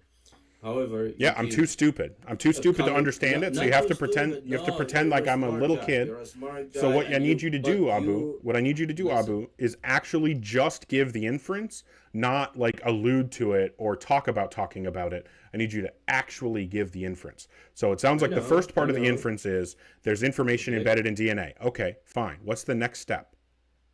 The next step, if this information did not exist already, we would not be as perfect as today of a society. That makes sense? No, it doesn't make any sense. That does. Okay. No, because there's a couple of reasons why it doesn't make any sense. Because what you're saying is that in order for information to be embedded in a system, it has to pre-exist, or it has to exist prior to the existence of the system. But that's like saying prior to the Grand Theft Auto video games existing, the code that that makes them must have already existed. But of course, the code for the game Grand Theft Auto didn't exist prior to the game Grand Theft Auto existing, because bringing the code Grand Theft Auto into existence was bringing the game into existence, right? So the idea, so obviously, Abu, what we would say is that when human DNA came into existence, or the information contained in human DNA came into existence, is simultaneous with when humans came into existence. Now, I don't actually think that you can point to like a moment in time specifically and say this is when humans came into existence. I think that biology is more of a gray area, you know, like it's the lines are fuzzy. But even if we could say this is the exact moment in history when humans came into existence, that would necessarily also be the exact moment in history when the information in human DNA came into existence. So this contention that the information has to pre-exist the system that the information exists in, I mean, that's just ridiculous. Okay, like you said, coding did not exist to Grand Theft Auto. However, coding does exist in general. Right, However, and we DNA figured existed out long how before. to use it to Yeah, create that's Grand fine. Theft Auto. That's fine. So and we DNA, created a tool or Abu, a language to understand it. I But get however, it. it's already existed. I get it. DNA existed long before humans as well. Probably like, I don't know, Okay. I guess I don't know the history of life, like billions of So years. I'm talking about the information in that cell. Where did it come from? Yeah, it's Like parents. a spider. How would the spider know how to nest perfectly and so precise his nest? Yeah, it just sounds like you don't understand how you know, organisms Did he go to work. college? Did he study that in school? Yeah, it just sounds like you I don't just know. what you're saying is that you just lack any basic level of understanding about how, you know, what evolution says or how biology works. And then you're saying because I don't understand what evolution and then you're means, saying but because I don't however- understand evolution or biology, there must be a God to explain the questions that other people are answering with their understanding of evolution and biology. But that's just an argument from ignorance, right? You're just saying I don't know how this works, therefore a God must have done it. But that's not a good argument. If I said, well, I can't imagine how a God could have created the universe. I've never seen anyone speak a universe into existence before, so I can't imagine that a God could have done that, therefore no God exists. Well, that would be a horrible argument. That would not actually be a reason not to believe in a God. Similarly, you saying, well, I don't understand evolution and I don't understand biology, that's not an argument for God. You can't just say, I don't understand X, therefore God must exist to explain X. In the same way that I can't say, I don't understand X, therefore there must not be a God, you know, because X couldn't happen without a God or with a God, whatever. Like, it would be bad argument either direction. So you notice I don't ever give arguments like that because they're bad arguments. And I'm recommending that you don't either because they're bad arguments. I'm sure you spoke to a lot of people, but I think the answer you're giving me is not what the question I asked, or what I never said those things. I never said that I don't understand what biology Yes, is. that or is how what you does said. this work. You said, how does a spider know how to make a perfect web, or whatever nonsense you said about spiders? So yeah, that's just saying what I'm that saying Abu, the information, dude, you need to he stop. has- Calm down. What you're saying, how did a spider do that? You're suggesting that there's a mystery there, right? They're obviously biologists who know how spider biology works and what, you know, where spider instincts come from. I'm sure that if you talk to someone who studies spiders, they could give you a very complete, coherent, consistent, logical, reasonable answer for exactly why the different types of spiders do the different types of things that they do, right? That's you saying or suggesting that it's a mystery and that we don't have a firm answer for it is just you betraying your own misunderstanding or your own lack of understanding, right? So just, again, you saying, I don't understand how spider biology works, therefore God, is a terrible argument, just like it would be a terrible argument if I said, I don't understand spider biology, therefore not God, right? If I just said, well, I can't imagine how a God could create spiders to act as, you know, intricately as they do, therefore there must not be a God, that would be a really shitty argument. And it was also a shitty argument when you gave it. Do you have an argument that's not shitty? Hold on. I'm going to stick with a spider because... Okay, what's the point of the spider question? The spider, we can explain... What's the point of the spider on, question? like why the spider What's the does point of the spider question? But where did he What's get the- that okay. knowledge to do that? Okay. Abu, what's the point of the spider question? The point is was the design of it. It was already Right. You're has that saying that there is an information what to do. unanswered. You're saying that There is no need. you're saying that you think that there is an unanswered question about how spiders know how to do this. Have the instincts that they have. That's what you're saying. You're saying this question can't be answered, and since I don't know the answer, and I don't think you do either, therefore I get to posit an answer. That's just I did God of the answer gaps. it. We have an answer. No, you are making up an answer. That's not having an answer. No, That's I'm pretending to have an answer. Okay, fantastic. So you're not It's making up an answer? logical answer. Absolutely. There's a higher Absolutely. power that Fantastic. So understands. explain to me the exact process that went into creating spiders and giving them their instincts. There is a creator that powerful enough to create that. Nope, that's not explaining the process. Explain the process. There Answer all the is, questions. because- How did God create spiders? Because he No, not designed because. it that way. How did he create them? How did he design them? How did he? Yes. How? What was the process? What did he use to Yes. create them? Yep. How did he do it? Well, that's a mystery. Yes.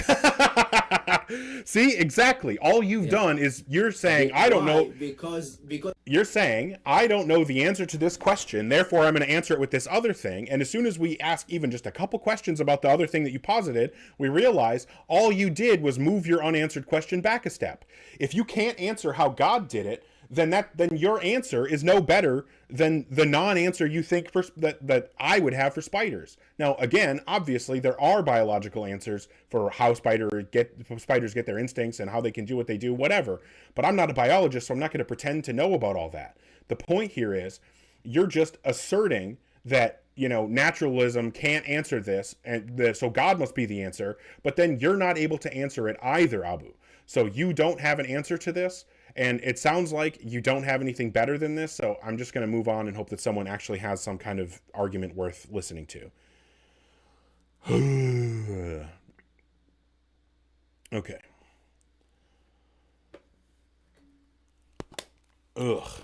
Frustrating. Okay. So, God try. I agree. All right. So we have a couple people requesting, if you are in the guest box or thinking about joining, please make sure you are 18 plus and have some kind of argument or evidence that would provide rational justification to believe in God. So it looks like Dom was first, so we'll bring Dom up. Hi, Dom. Are you at least 18? Yes, sir. So my argument here that I would present is that What God do you the believe in? mental realm. What? What God do you believe in? I believe in Jesus Christ. Cool. Okay, go ahead with the argument.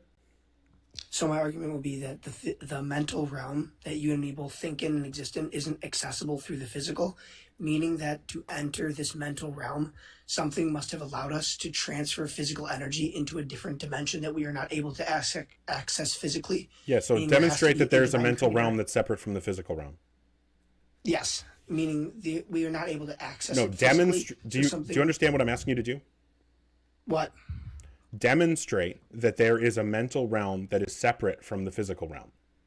So you can probably picture an apple or an object in your head. Do you that is understand not what I'm asking you touchable. to do, Dom? Yeah, I can demonstrate that via any person right now on this live. You yourself can picture something in your head. It's not real. It's not physical. It's mental. It's a It dimension is physical. that you cannot access. Yes, thoughts are physical, How? my guy. Thoughts are just the chemical and electrical reactions that happen inside brain structures. Mental, cognitive functions are just the chemical and electrical reactions that happen inside nervous systems or whatever, brains, right? Yeah. I So understand thoughts, that. hold on. Those. Hold on. Okay. There's no reason to get all worked up. So what I'm I got saying you. is, because thoughts reduce to the physical processes in physical brains, physical structures, they're physical. So it is your contention that they're not physical. Just by pointing to the existence of thoughts doesn't demonstrate that those thoughts are not physical. So you have to find a different way to demonstrate that thoughts are not physical. Okay, then. So like I understand what you're saying. It's like chemicals and electrons and shit, but none of that.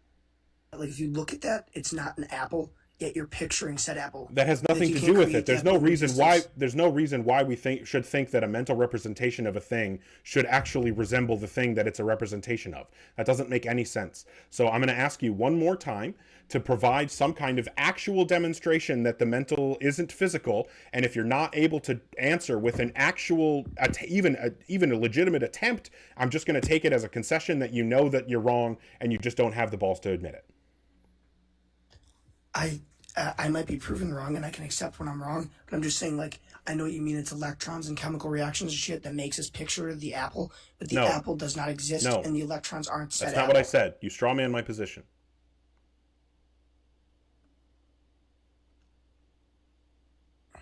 So what would your position be?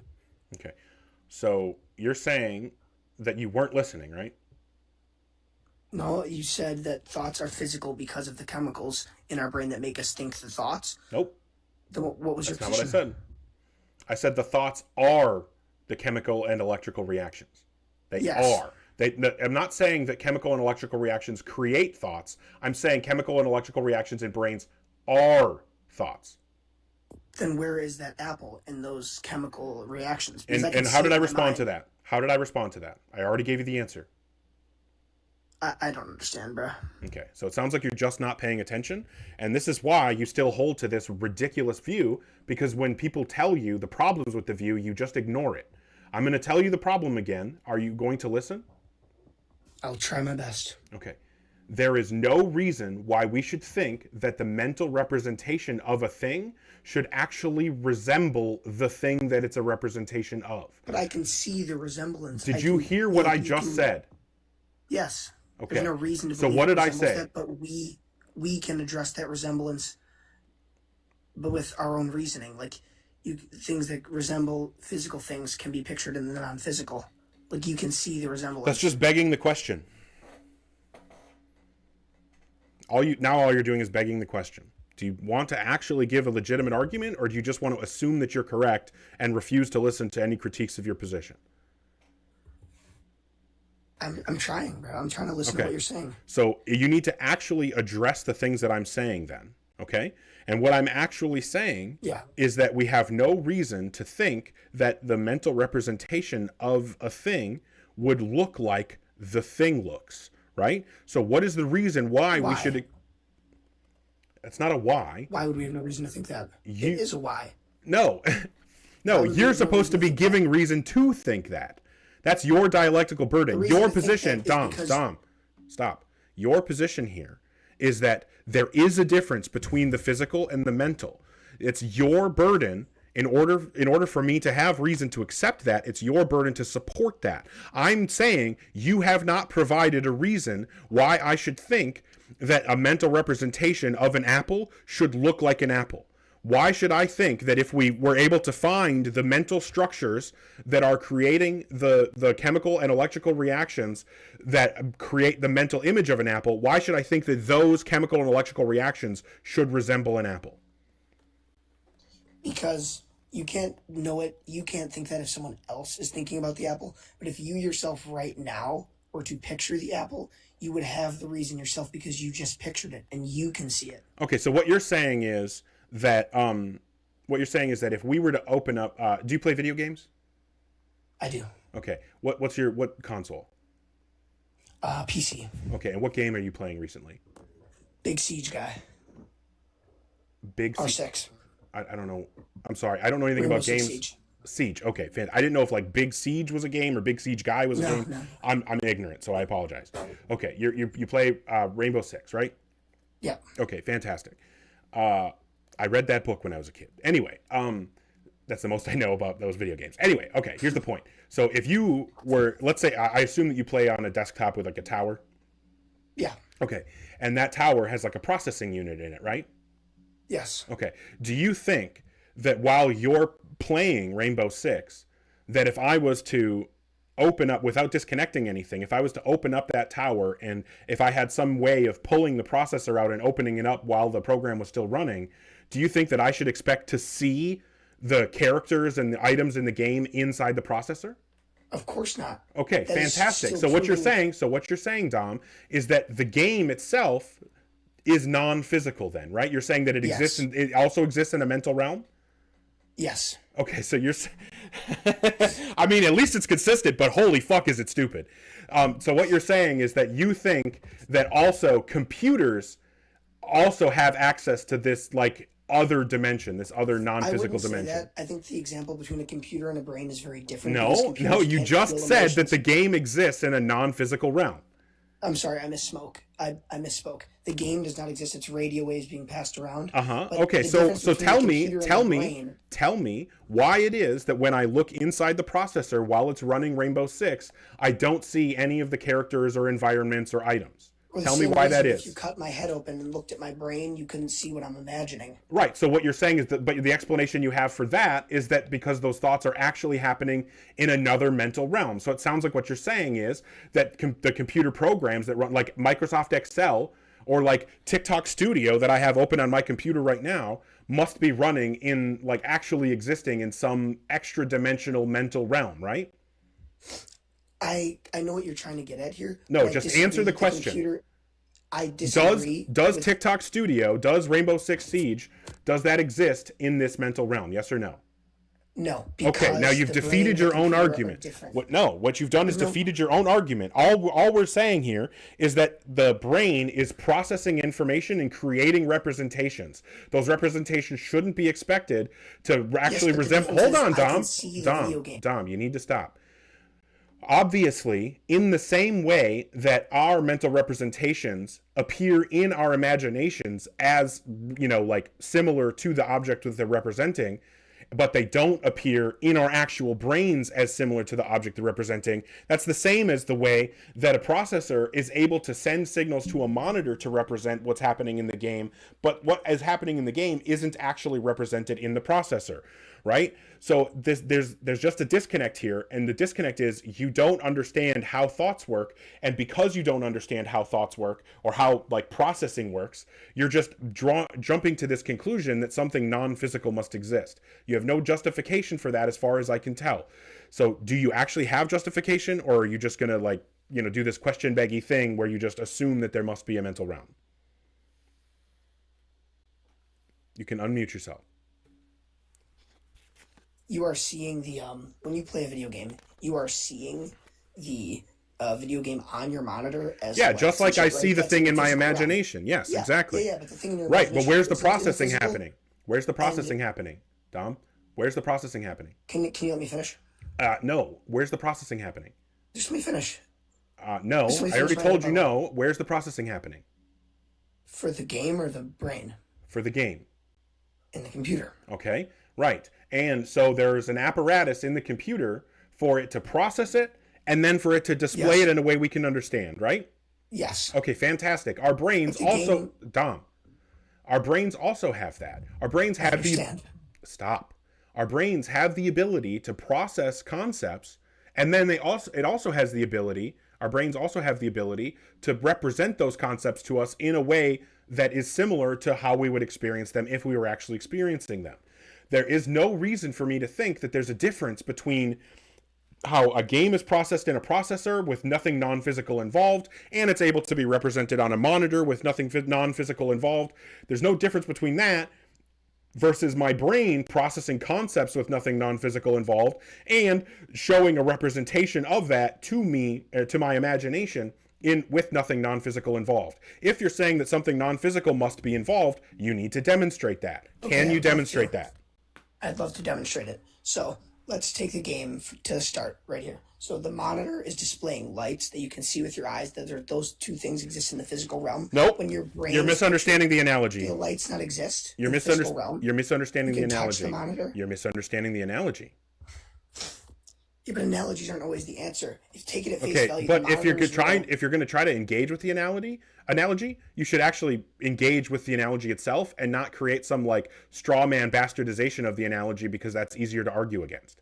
Can I just explain my rebuttal? No, please? because it doesn't have anything to do with what I said. If it was actually engaging with what I said, I wouldn't be interrupting you. The rebuttal I'm trying to make here is I don't you're care. trying to- I don't care. You have to actually engage with what I'm saying. Stop the rebuttal that you were giving because it's not relevant. Actually engage with what I'm saying. You're trying to say that they both exist physically I understand what you're trying to say. Like I know what you're meaning, but the mental picture still can't be touched or grasped physically. Right. Whereas The mental monitor can image, be. the processed image of the game also can't be touched or interacted with physically. It is Yeah, the radio represented. waves can be messed up by physical objects like lead. Well, It sure, doesn't and allow for also, radio but waves. do those radio waves and the electrical signals going through the cord from the computer to the monitor, if you were to analyze those electrical signals, would they look like the items and environments in the game? Of course not. Exactly, and that's what I'm saying about the electrical and chemical reactions in our brain. They can Yes, represent so even things you to can us. acknowledge that the They can chemical represent reactions in our things to brain- us. They can represent things to us without Yes. looking like the thing they're representing. If you can't understand this, then you aren't prepared for this conversation. I'm sorry. I totally understand what you're saying. Well, then But- you would be able to respond in a way that actually addresses what I'm saying. So, do you understand that the game can be interacted with in the physical realm? Yes, in the same way that my thoughts can be interacted with in the physical realm. How? How can you interact with that apple in the physical realm? Yeah. What can you do it? By thinking about it, that's interacting with it in the physical realm, or by somebody going into my brain and like if you had a scientist, like a neuroscientist, like say I was getting like they opened up my head while my brain was still active. It is known how to like stimulate certain parts of the brain to create certain thoughts or certain representations in brains with those stimuli. Right? So if we already know that certain types of stimulus to the brain produce certain types of mental representations, then we have no reason to think that those things are anything other than physical, in the same way that the electrical signals traveling from the processor or from the computer to the monitor don't look anything like the things that they're supposed to represent. The chemical and electrical reactions don't look like the things that they're supposed to represent. Now, here's the problem, Dom. We've been over and over. We're going in circles. If you don't have something new, to a new response to what I'm saying, then I just have to move on. Okay. So you don't have anything? I don't. Okay. All right. I don't think we're communicating efficiently. Yeah. The problem is that you don't actually understand the argument that I'm giving, and I know that you think that you do. I promise you, the problem is that you don't. And the fact that you think that you do is making it harder for you to actually begin to understand what I'm talking about. So I recommend that you, Dom, I recommend that you look into people who hold the opposite view of you and see what their arguments are, right? Because that's going to help you understand. I'm not saying that you have to change your mind. I'm just saying that because you don't understand the argument that I'm giving you, that tells me that you're not very well researched into the actual arguments against your position. And if you're not well researched into the arguments against this position, then you shouldn't be arguing for this position. Okay. All right. I hope that you come back after you've done some more research into it, and maybe we can have a more productive conversation. Take care. All right. Fair enough. Drew, thank you so much for the support. Thank you so much. You guys are, I sincerely, oh, SciTech Nature, thank you so much. I genuinely like, Bob is anti-theist. Thank you. I see so many people. Wow, Dom was even supporting. Lupine, what is this, High Bear? I'm not really sure what that is. Bradley, thank you so much. I know obviously other people like Philodragon and Mikey and everybody were supporting on before I had to reset. So I sincerely thank you, everybody. I honestly am blown away by the amount of support that you guys show to me. So thank you. We do have big bands requesting. Let's just make sure that if you're big bands or anyone else thinking about joining the guest queue, that you are 18 plus and have some kind of argument or evidence. I just said I was bringing big bands on and then they left. Okay. Maybe they weren't 18, and in which case, thank you for leaving. If you are 18 and you want to give the argument, come back. Oh my God, Drew, thank you so much. Yeah, feel free to request big bands if you are 18 plus and have some kind of argument or evidence that provides justification to believe in God.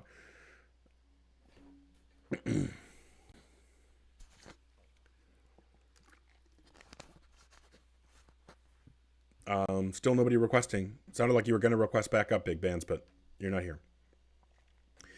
If you think that God is not fiction, feel free to come on up. Yeah, you have to press the icon next to the text box. It's like a blue and pink person, or a blue person and a pink person, one behind the other. You press that icon, and there you go.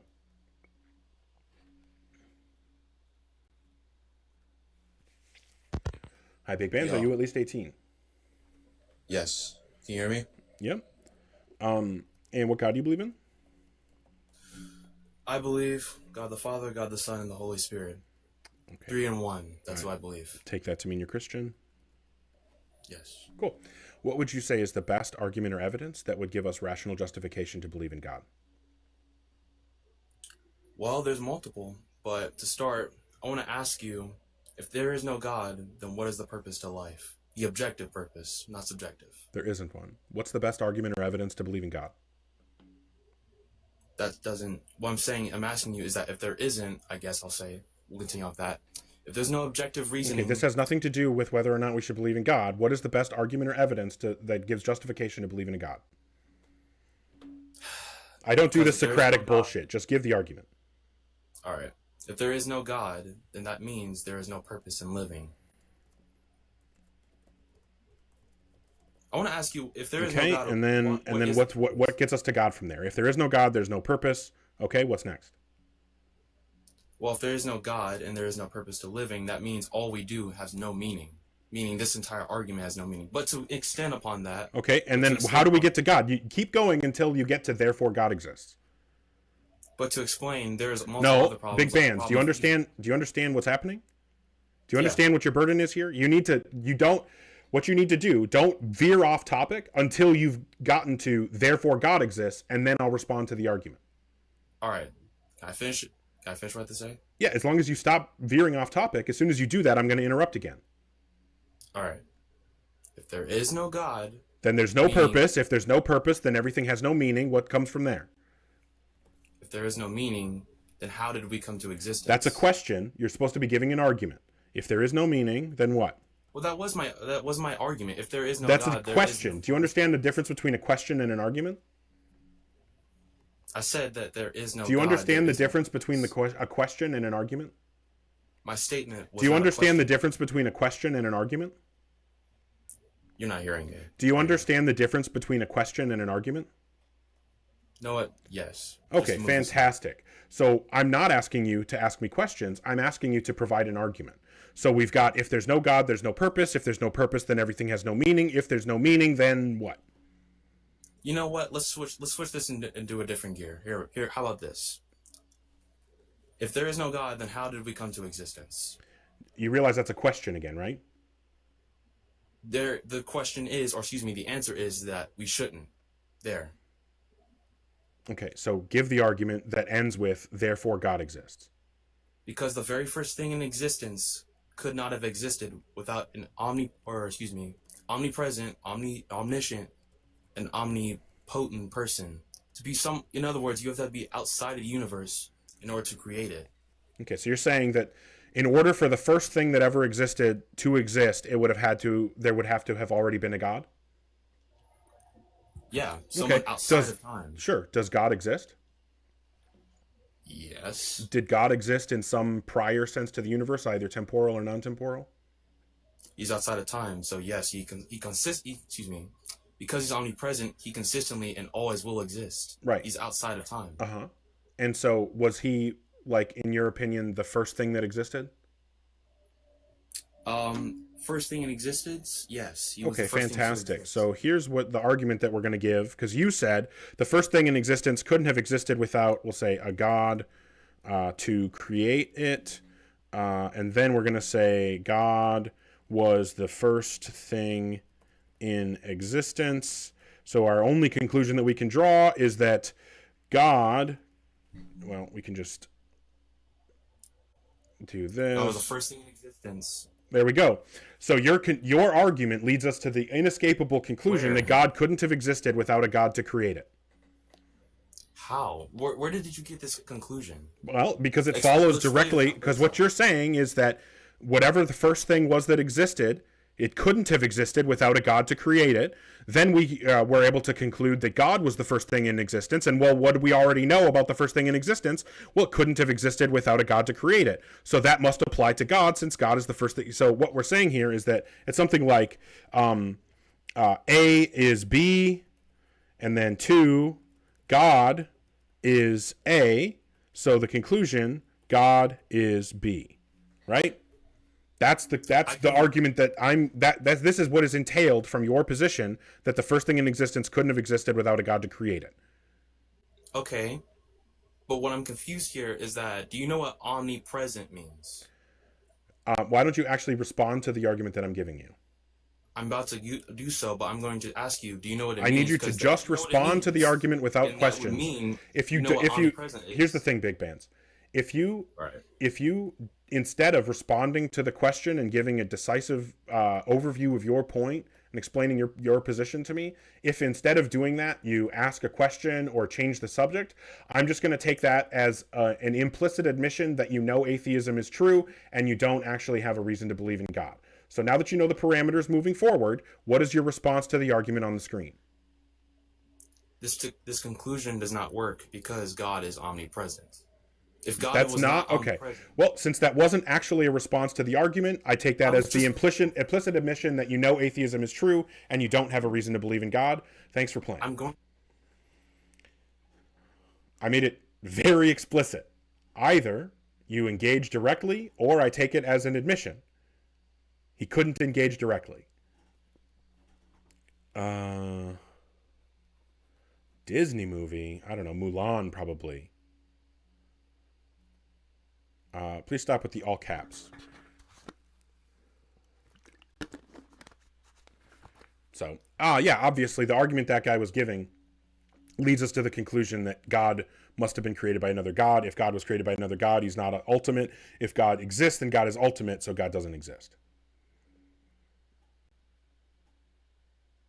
Are you saying I'm woke for saying Mulan just because I like that movie? Mulan's fucking awesome. I don't know what's wrong with you. Hey, thanks for watching, Drew. That's fucking awesome. 100 minutes? W's for Drew in the chat. Also, lots of support. Okay.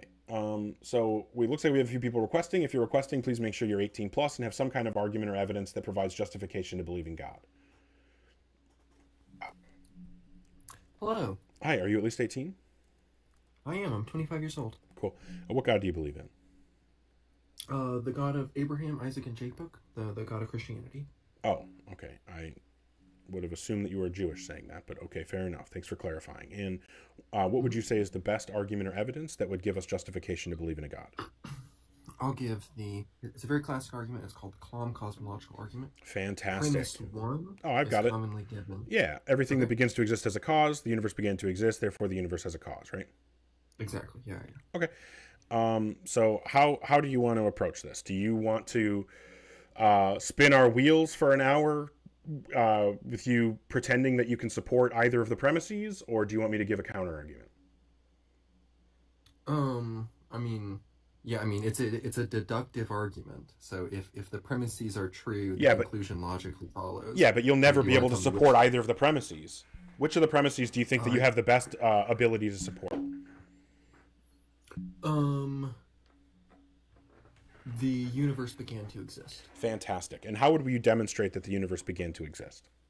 And do not, if you say the Big Bang, at this point, honestly, I'm so sick of talking about it. If you say the Big Bang, I'm just going to move on because the Big Bang has nothing to do with the beginning of the universe. I'll head this off immediately. There was a study done where a survey done where over 1,600 physicists and cosmologists responded. They were asked, what is the meaning of the Big Bang?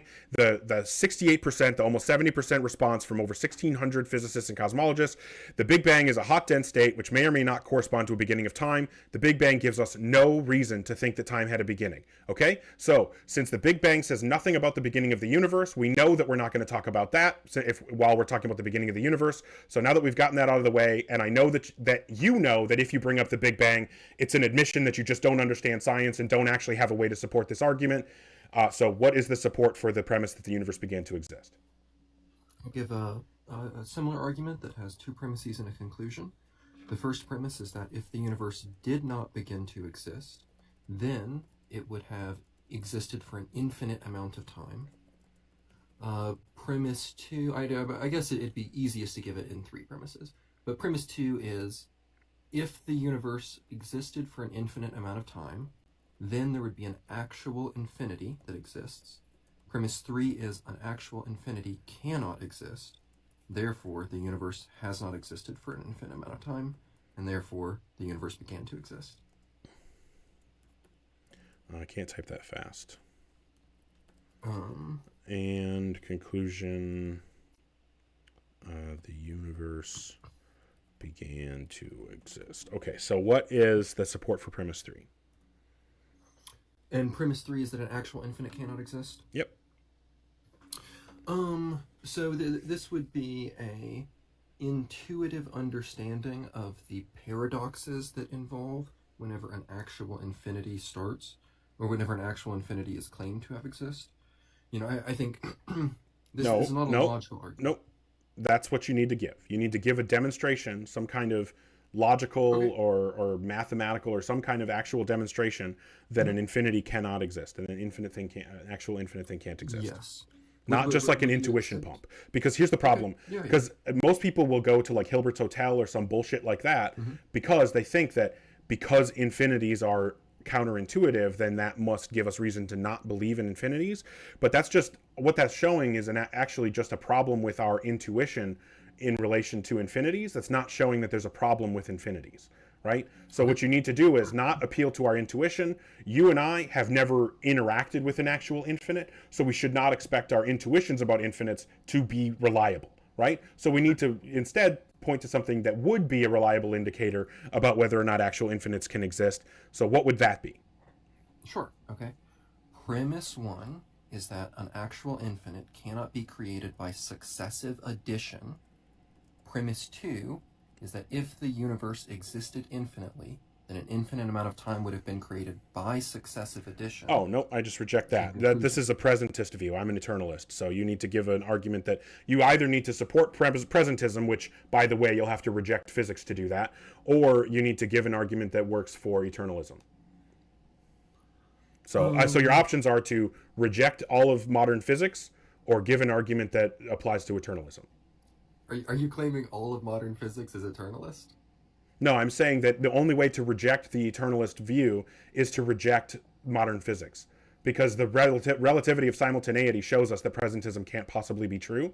So the best viable option that we have is eternalism. Now, if you want to give a view or support for a different view other than eternalism that works with the relativity of simultaneity that we know from physics, that's fine. I mean, I'll listen to that. But as far as I know, the only viable answer that we have right now would be eternalism. So that's the only rational position about the nature of time. Can you provide an argument that the relativity of simultaneity disproves presentism? Yeah, because what it does is well, I don't know that I have like a syllogism for that, but what it does is show us that this is just an intuition pump. Can you give an actual argument, please? It's not an intuition pump. Okay. I'm listening, sorry. Yeah. So the relativity of simultaneity tells us that time moves differently for different things. Different things experience the passage of time differently. If different things at different, like if it's possible for a thing if it's possible for an event to be simultaneous for like observers A and B, but that those same two events are not, or well, hold on. If events A and B are simultaneous to observer X, but events A and B are not simultaneous to observer Y, then that tells us that there is no universal present. There is no exact present view of how time works. So what that tells us is that presentism can't possibly be true, because otherwise, if something was simultaneous, it would be objectively simultaneous and therefore simultaneous from all perspectives, right? From all reference frames. Yes, and I would just say presentism is not required for my argument. That all I need to say, if you require successive addition for your argument, then yeah, that is presentism, because eternalism is just going to hold. Eternalism is just going to hold that all moments in time are equally real. They're not being successively added. So if your argument against an actual infinity has to do with successive addition, then it's not going to be relevant to the eternalist view. So that's why I said you need to either convince me that eternalism isn't true or give an argument that would apply to eternalism, because the successive addition argument doesn't apply to eternalism. So the only argument you provided is the relativity of simultaneity. And I'm going to say the relativity of simultaneity is totally consistent with the view of time as being created by an successive addition. How so? Because each individual observer still has a continuous linear experience of time, and their experience of time is accurately described by understanding it as successive addition. No, there's no There's reason why we should think that it would be any successive addition. What you're saying is that we experience moments as if a new moment is being added to the prior moments, but that's just a feature of how we move through time, or how we experience time, right? That's all that is a feature of our experience. That's not a feature of how time works. What I'm saying is that because relativity because simultaneity is relative, that tells us that there is no universal present. There is no now. If there is no now moment, there is no actual now. I agree with that, but that's a non sequitur. No, it's not a non sequitur. If there is no actual now, observer, each individual observer still experiences time as successive addition. Do you agree or disagree? I'm sorry. I was reading something. What did you say? Mm-hmm. So I mean, what I'll agree with is the relativity of simultaneity says that different observers can experience the same event at different times. But that's totally irrelevant to my claim. My claim is that every observer experiences time as successive addition. Yeah, but that's saying that our observation is like the objective fact of the matter. What I'm saying is that the objective fact of the matter doesn't have to do with our experience. I understand we experience it that way, but why should I think that that's the actual way that it works? Okay, whenever we experience something, we have we're not talking about the experience. I'm saying, why should I think that's the way that it actually works? If you refer to our experience, I'll know that you don't understand the question. So you haven't provided an argument for why we should distrust our experience. The relativity of simultaneity is not applicable here because you still get each individual observer having an experience of successive addition as the experience of time. No, we're not experiencing successive addition. I do not experience successive addition when I move through time. What I experience is a transition from a past moment to a present moment to a future moment. I experience the transition between moments. I don't experience an addition of new moments because I can only ever experience one moment at a time. So the amount of moments I'm experiencing is never added to. From my frame of reference, only one moment seems to exist in my experience. But the evidence that we have tells us that the most reasonable position is to think that all moments in time are equally real. We just only experience one moment per moment.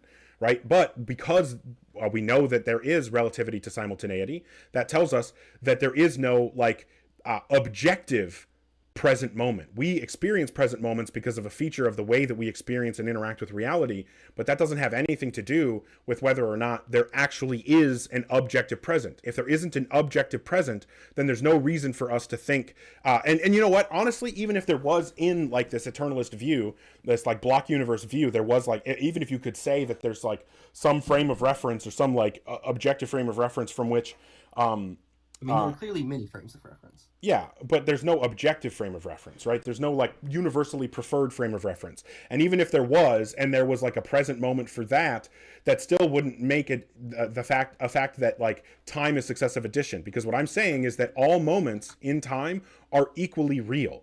So just like how the place 10 miles away from me is just as real as the place I am right now, it's just not right here.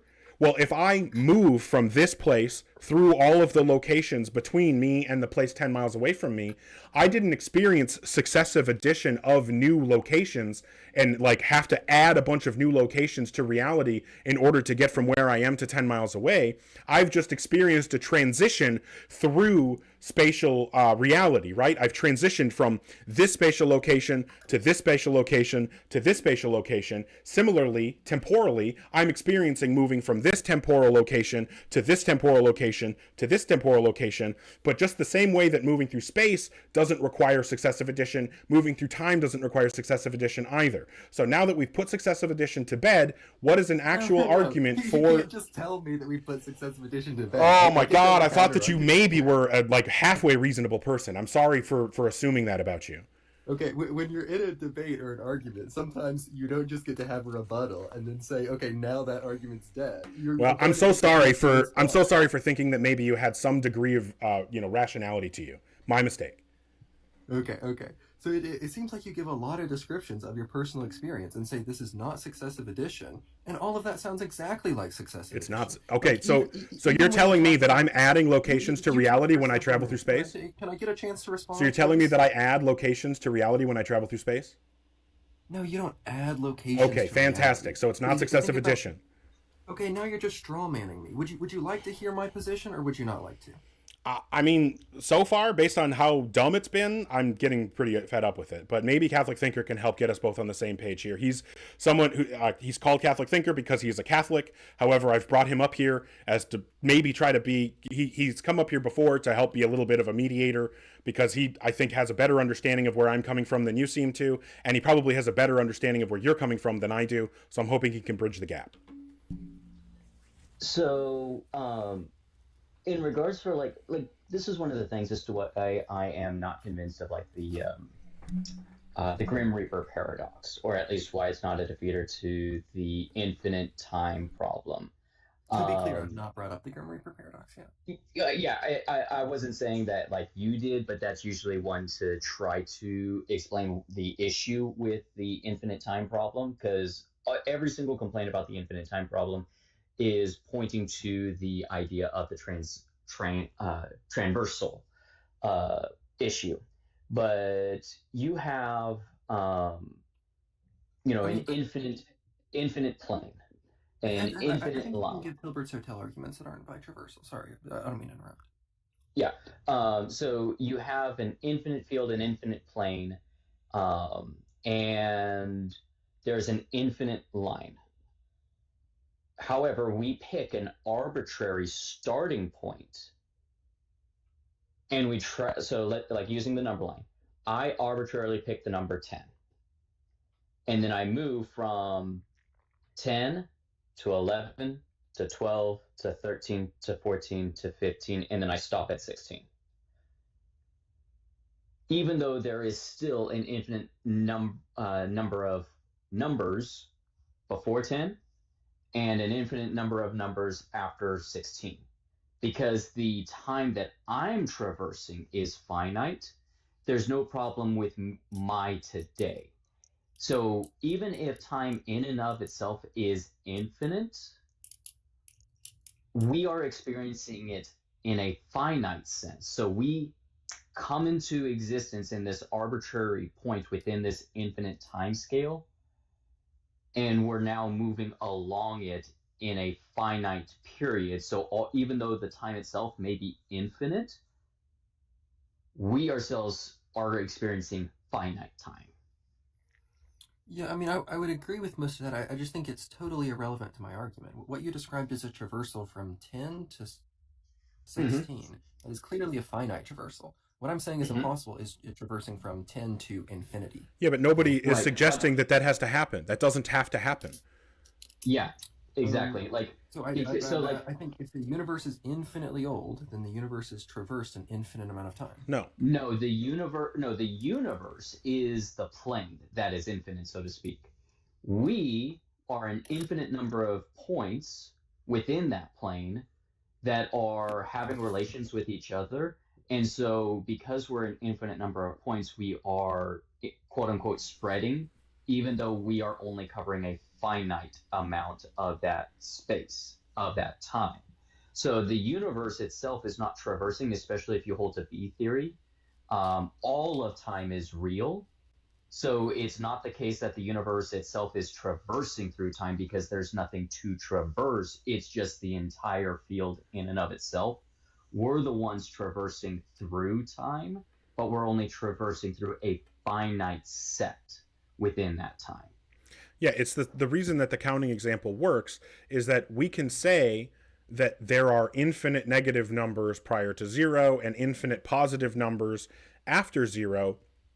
There's no reason for us to think that there would be a problem if all of those numbers, now I'm not actually a mathematical Platonist, I don't think numbers are real in that sense, but let's say that they were real.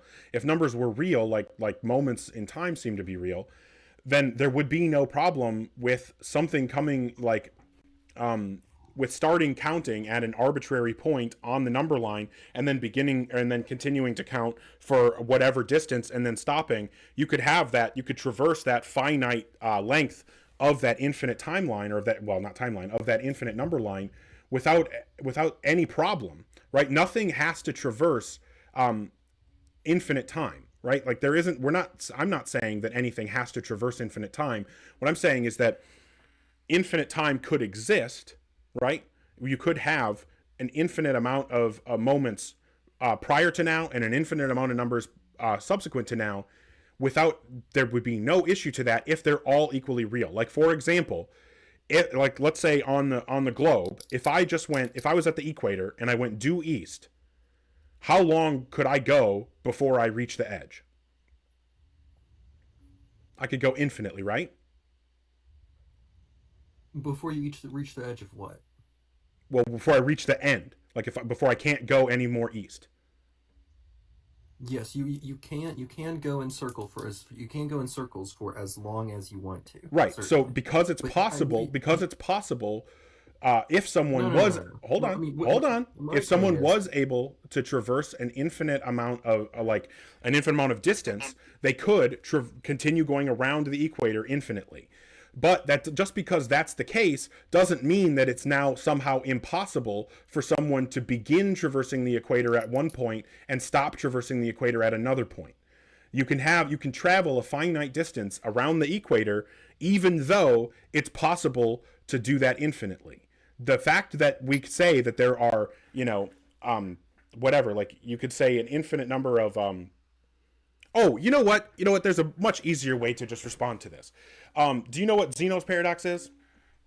Oh, sorry. Can I respond to your previous argument, or do you just want to keep going with new arguments? I mean, it's just frustrating because it just seems really clear that you're not getting this, and so I was trying to move to something that maybe we could, because Zeno's paradox shows that we have to traverse infinites.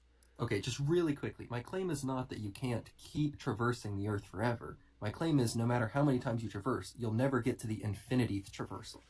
You will never not relevant. Reached an infinity. That's not relevant. Well, and that's what I was bringing up as far as like us going finite. So, how many numbers are before 10? When you say numbers, are you talking about natural numbers? On a number line, how many numbers are before 10? There's an uncountably infinite number of numbers under 10, less than 10. Okay, but can we start at an arbitrary point on that infinite line that still has an infinite numbers before it and count to reach to 10? As in, like, if I start at 1 arbitrarily, can I reach 10? Are you counting by integers? 1, 2, 3, 4, 5, 6, 7, 8. You would count 10 numbers, which would not be an infinite number of counting. Yeah, but you agree that there is an infinite distance, or like the uncountable infinity that you're referring to. There's an uncountable infinity between 1 and 2, right? Well, no, Yes, Ogar, but I think the number that's not line required, only and that's exists confusing in the. theory. It only exists in All right, mind. well, my The bad. number line- You're an okay. infinitely long number line is not actually real. So, well, no, but that's what I'm getting at, Julian, is so the way that, are you familiar with B theory of time? I've heard it. I couldn't give a concrete description. Okay, I think that's the divide then. B theory. Well, that's of my time, mistake. B theory of time. So between the two, you have A theory of time and B theory of time. A theory of time states that only the present is real. Maybe you can make an argument that the past is real in a sense, but it's no longer, like, it has a past realness, so to speak. But A theory of time states that the only thing that's real is the present. The past used to be the present, but no longer is, and the future is not until it's made real in the present. Versus B theory of time, which is currently the most, if not the only accepted theory of time within physics because of relativity and the way relativity works, states that all of time, past, present, and future, are real. So if I was to say, you're in a specific physical location, is your specific physical location more real than the location 5 miles from where you're at? No. Both are real, correct? Yes, they're equally real. So that is the same claim in B theory of time. I would greatly recommend looking up some videos and articles on it, because there's a lot more to it than what I'm just providing quickly here just for the sake of the conversation. So in B theory, though, if all moments of time are real, then the universe is not traversing through time. in the sense of a I'm, theory. I'm sorry. I'm just going to need a more thorough defense of B theory of time, other than you telling me all experts believe it. I Why mean, do all do you experts accept relativity, general Of relativity? course. Okay, General and if special you relativity. accept general relativity, you have to accept B theory of time, because I do not think that's true. I mean, you can think Yeah, that that's you- not true, but that becomes personal incredulity. And like I said, if you want Tell to me, continue this, You're not giving an argument either. Tell me how general relativity requires the B theory of time. I already explained to you the Because- relativity of simultaneity. Relativity shows us that there isn't a present now. It's not possible for there to be a real now and then, you know, like a past that isn't real and a future that isn't real. It's not possible. Like all because moments. of the way that because of the way that information is limited by the speed of light. If I am sitting down and I look at Andromeda, the galaxy Andromeda, and someone is walking by, you know, even just 20 feet away, because he is moving, when we're parallel to each other and when we're right next to each other, because I'm stationary and he's parallel, he sees different events happening on Andromeda than what I'm seeing. That is how light and information work within relativity. Well, I mean, yeah, it's even more weirder than that. Like you can, like, if you're traveling close to light speed, you're experiencing time pass. At No, a it different has nothing speed to. than It has nothing to do with the traveling at the speed of light per se within the or near the speed of light per se here. I'm pretty sure general relativity has something to say about that. Well, right, but I understand that. But I was talking about for this specific situation. But but that's what I'm saying though is like you're saying, well, I don't accept B theory of time, but you're describing how these time dilations and the very existence of these time dilations is what leads to B theory.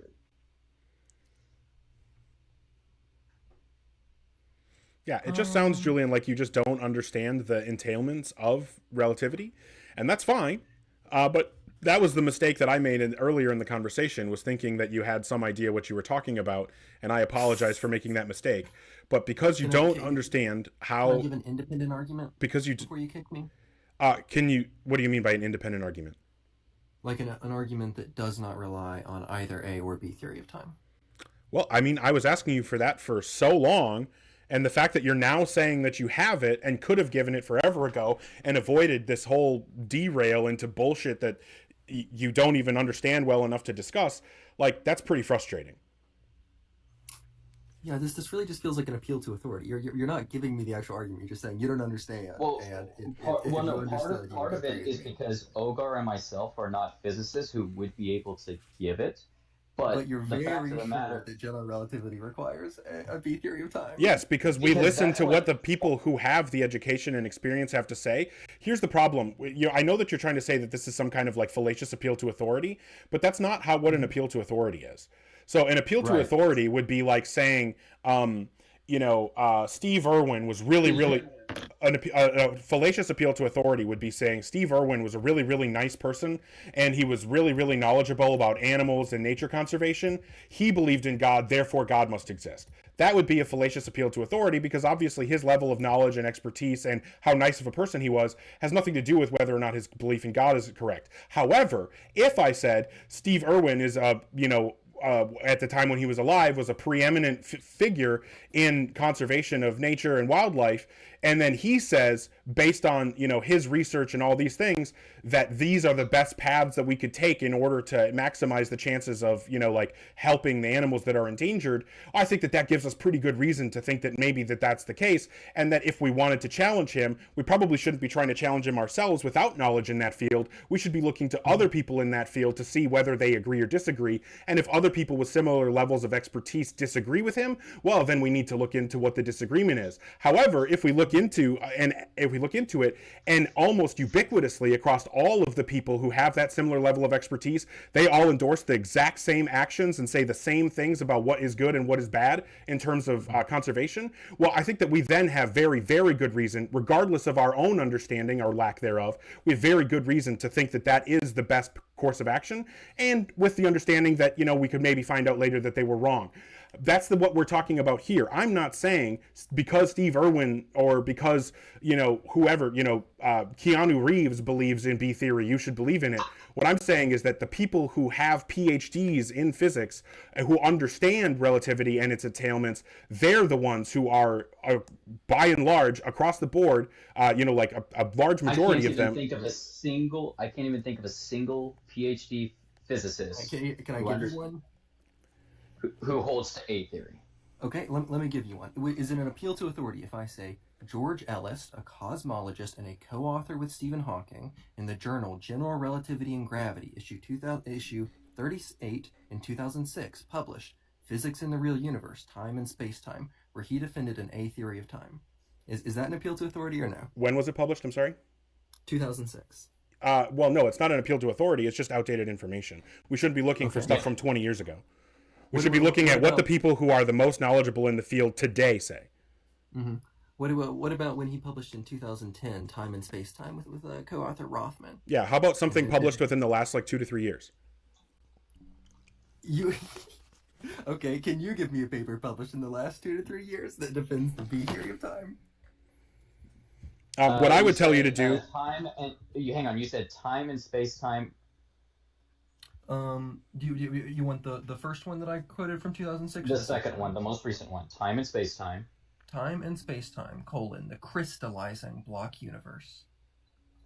The crystallizing block universe? Mm-hmm.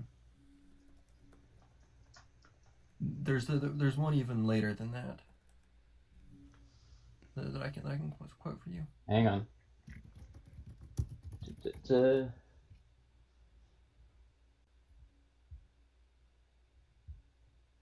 Oh, yeah, this is not... What did you claim that this was? You claim this was A theory? It is compatible with A theory. No, no, it's not. Oh no, when quantum effects are significant, the picture of a classical evolving block universe. So this is still B theory of time. Yep. But what he's describing is a particular type where the future is in flux. B theory, as you all have described it to me, is a time where the future is just as real as the past, and that there is can I please finish one sentence? Mm-hmm. He has a view of an evolving block universe, which extends as time evolves, with the future being only potential, in contrast to the certainty of the past. But that's still real. Like, that's still not the same as A theory, which is that there is no future, period.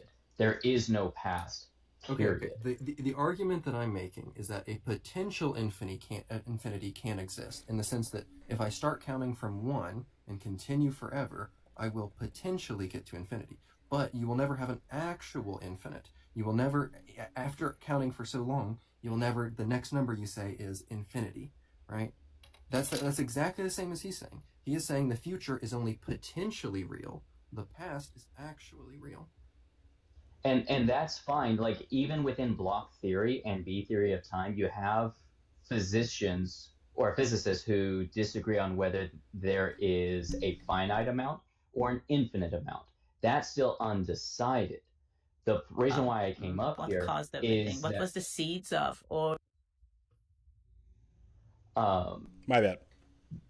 The reason why I came up here was not to argue for an infinite past. I think that there was a first moment. In fact, one of the first arguments that Ogar and I had was on whether or not an eternal God could exist with a universe that had a finite amount of time within it. And Ogar reached out to Dr. Blitz, a PhD physicist on TikTok that holds Ask a Physicist Day every Monday, Tuesday, and said, hey, is it possible for an eternal block universe to have a first moment and a last moment? And Dr. Blitz said, yes. Dr. Blitz is not certain whether there is an infinite past or a finite past. But the claim that I was making wasn't about whether there was an that that physicists are in agreement with an infinite past, because block theory is not about infinite past. It's about time being real or not. And your argument against the infinite time was about the universe having to traverse through it, but it's not the universe that's traversing through it, it's us. What makes the future actualized is us traversing through that time. So my present is someone else's future still. So that's what's going on with block theory. And because of that, it's still all actualized, it's still all real. But the question on the relationship between the future and the past through the present, or the amount of time, whether it's finite or infinite, that's still contested within this field. I'm not denying that. But your argument against it isn't following necessarily. And the position that Ogar and I were trying to say, like I said, wasn't about whether or not the eternal block universe was infinite or not, because Ogar and I disagree on it. But the fact of the matter is that block theory, B theory, is the accepted position within physicists on how. I think you're construing block theory and B theory. Those are two different things. No, they're people not. That hold to block theory. Okay, how about George Ellis, PhD cosmologist, who is publishing on cosmology, who holds to an A theory of time, but defends a block universe. He defends an evolving block universe. No, B theory So is the if block it's an universe. evolving block universe, it's still a block universe. Here's the thing: potentialities are still real. That is, potentialities are not okay, but they're not as real as actualities. Actualities are real in a different way than potentialities. So I have the potential to grow another inch. I have that potential. Okay. That's still real. The different levels of realness are irrelevant. But the fact of the matter is that it's still real. And like I said, you then get into the issue if it's real in a different kind of way. I have That's the fine. potential to drive to New York today, but That's I'm actually not fine. in New York, and my That's actual fine. location is different than my potential location. That's fine. But that still doesn't so let me put it to you like this. What is actualizing your past is your past is actualized by you, and you are finite in time. Versus the entirety of the time block, which is infinite, but nothing's traversing the entirety of the time block. You would need to show one thing that is traversing the entirety of the time block in order for your critique of, well, we could never traverse that infinity in order for that to be the case. I don't even think that Reading that's the the abstract, case. I think that's literally what George Ellis defends. He CT defends a block universe which is extending into the future. No, okay. So block universe is a representation of what B theory states, right? Block universe, the phrase is referring to what the universe would look like from a four-dimensional perspective if B theory was true. So defending a block universe is defending B theory. So that's just a misunderstanding. I think you're just misinformed. So I really encourage you to read the work of George Ellis. He wrote in Time and Space-Time, the crystallizing block universe, where he defends an evolving block universe, which is totally compatible with an A theory of time. Cool. You Wow. keep just affirming really this, but you're not great engaging with new the actual information. scholarship. Fantastic. Oh, I'm not engaging with the scholarship. I'll be honest. We've been going in circles, and we're not getting anywhere. You've not given me a paper to read. I've given you several papers. What I'm recommending that you do is here's the thing.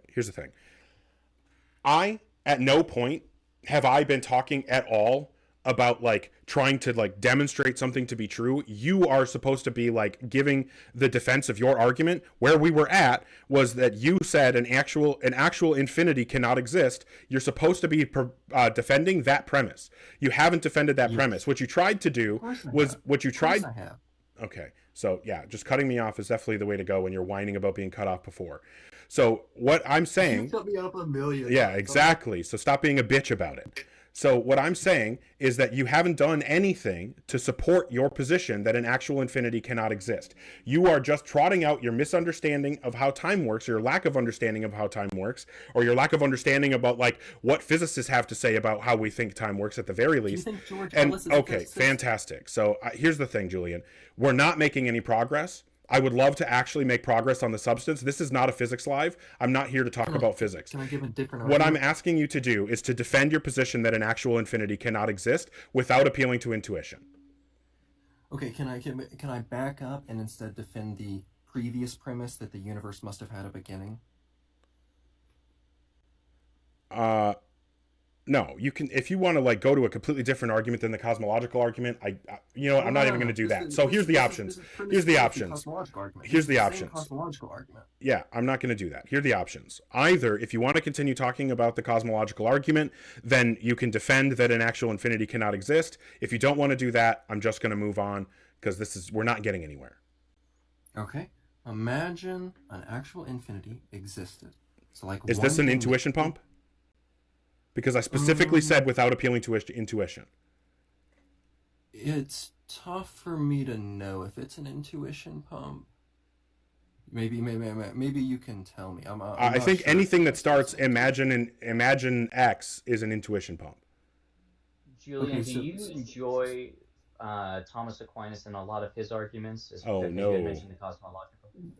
Yeah, certainly. I Okay. mean, Did you know he that defended an Thomas argument from contingency. Yeah, did you know that Thomas Aquinas formulated his arguments to work within an eternal, infinite past universe because he thought it couldn't be possible to prove one way or the other? I think he was wrong about that. Okay, well, you guys can go fight about who's the. That's some balls on you, but that. I mean, this is not the place. This is not the place. This is not the place No, for. you're fine. Hey, You're hold on. fine. Hey, No, no.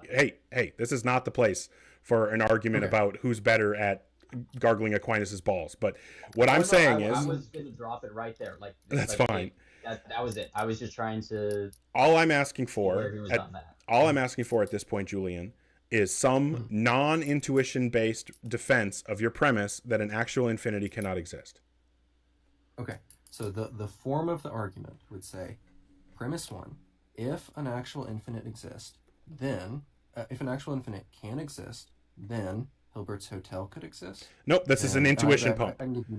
Yep, this is an intuition pump. I said no intuition pumps. I'm giving you premise one, and you're already telling me it's an intuition pump? Yes, because Hilbert's Hotel is an intuition pump. That's what that is. I said no intuition pumps. So one more opportunity. Do you have a non-intuition based argument for premise 3 of your second argument that you gave? Bernadette's book is another thing that you could sub in for premise 1. Okay, sure. So this is just another intuition pump about like, is you're going to go to the lamp next or what? I mean, these are arguments that philosophers have been engaging with for hundreds of years. And so you're not able to give an argument that doesn't rely on an intuition pump? Is that correct? So before you said if all the physicists agree on a B Okay, theory of fantastic. time, So that's vast enough for majority- me. I that's all I need to hear.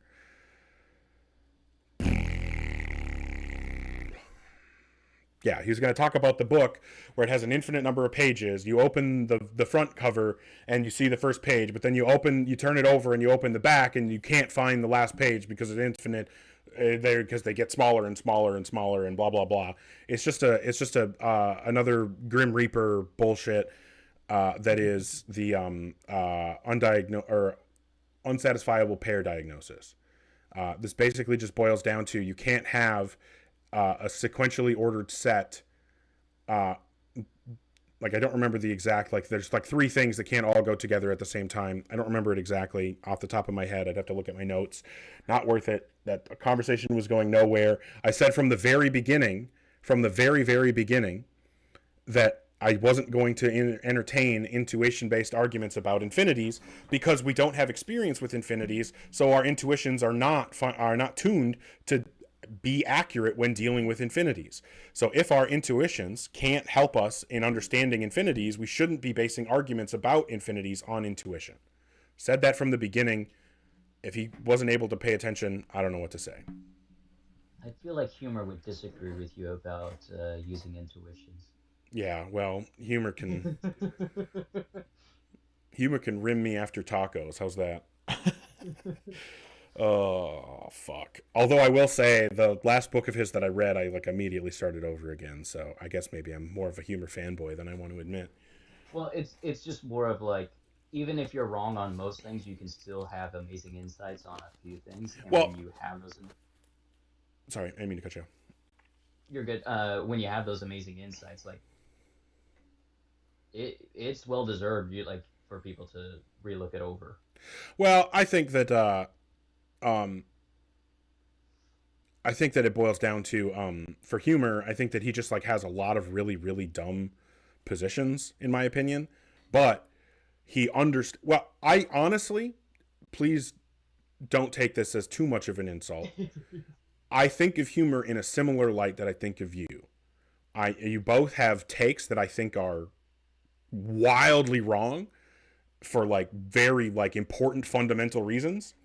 However, both you and humor have the same quality of understanding the topics and the involved like the concepts and also the arguments on both sides, that if somebody else doesn't understand the argument, both you and he have the ability to present the information in a way that's like, here's what's said on this side of the argument, here's what's said on that side of the argument, here are the counters for that, here are the counters for this, and like, you know, you can just say like, here are the positions, and then say, and then I land on this one for these reasons, right? Like, I think that like humor does have the ability to do that. It's obvious that he's been teaching for a long time, and so like there's obviously that Knowledge, Reality, and Value that everybody read in Ian's server, which I'm actually going through again because my girlfriend has been reading it, and so we've been having awesome conversations about philosophy based on what she's reading in that book. And then I also read Understanding Knowledge, and like I said, immediately when I got done, I started it over because I was like, I don't know, I'm finding that I love epistemology, and so I just like, as soon as I got to the end of the book, I was like, cool, now that I know all of like I've at least like processed what the information from the book to some degree, now I want to go back to the beginning and listen to it again with the like slightly raised understanding that I now have after having read it. Anyway, I do have a person requesting, so I'm going to bring him up. I don't know if you want to hang out and continue being the bridge from my anger to to other people, but up to you. But I'll bring up. I'll probably drop, and Fair. if it that way, then if like Monkey Boy or who's your other Lopes. Lopes. I was about to say Lupe, but I was like, that's not right. But if either of them come along and want to jump up, you could bring them up instead. Fair enough. Well, hey, thanks for helping out, man. I do appreciate your voice of reason when I'm at my wit's end. You're good. Take care, man. We'll bring up Evan here, and hopefully we can have a less circular conversation. Hi, Evan. You've been waiting a long time. Thank you for being so patient. Are you at least 18? Yes. Okay, fantastic. And what God do you believe in? Jesus. Cool. What would you say is the best argument or evidence that would provide rational justification to believe in God? Well, my opinion, religion is a choice. I mean, people have different beliefs. Obviously you don't have I actually have a question for you, if you don't mind. Okay. So, you're an atheist, so you don't have a religion, correct? I actually haven't talked much about this. I do have a religion. I have not as yet on stream revealed what it is. I think it's kind of funny, and I would love for somebody to see if somebody could guess it at some point. But technically, I do have a religion. My question is, where do you think we go after we die? Oh, well, this has nothing to do with whether or not there's a God. So that's what I'm interested in. It's just a question. All right. Well, so pretty much, God created the earth, and God created pretty much all of us, is what is said. Do you have an argument for that? You're just like claiming that God exists because he created the universe? Well, that's what it says in the Bible. So you're saying, if God created the universe, then God exists. God created the universe, therefore God exists? Yes. Okay, so then what you would need to do is demonstrate that God created the universe. Well, he technically did do that when he Yeah, you have to I don't- demonstrate to me why I should believe that God created the universe.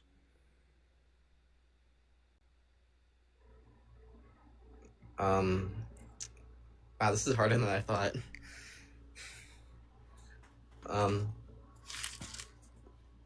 Here's what I'm going to tell you, Evan. I can hear that the page is flipping. If you point to something in the Bible, then you're just going to have to give me some reason why I should believe the Bible's claims about supernatural things, about God, that kind of stuff. And that's going to be a really difficult thing to do. I actually don't have a Bible open right now. But, Oh, I thought maybe that was the page is flipping because you had mentioned the Bible. no, I don't have a Bible open right now. Fair enough. So I just, was hoping that we weren't going to have to go down that another circular thing, because I'm also not a biblical scholar, but I know enough about the Bible to know that it's not trustworthy.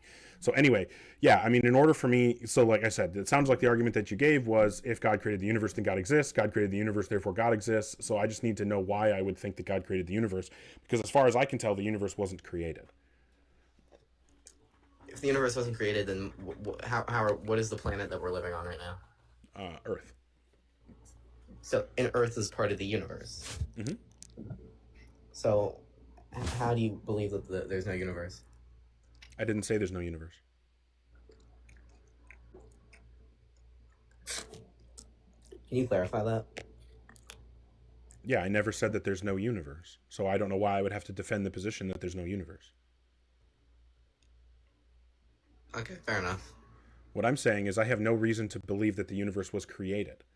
It's your position that it was created and that it was created by God. Why should I think that the universe was created?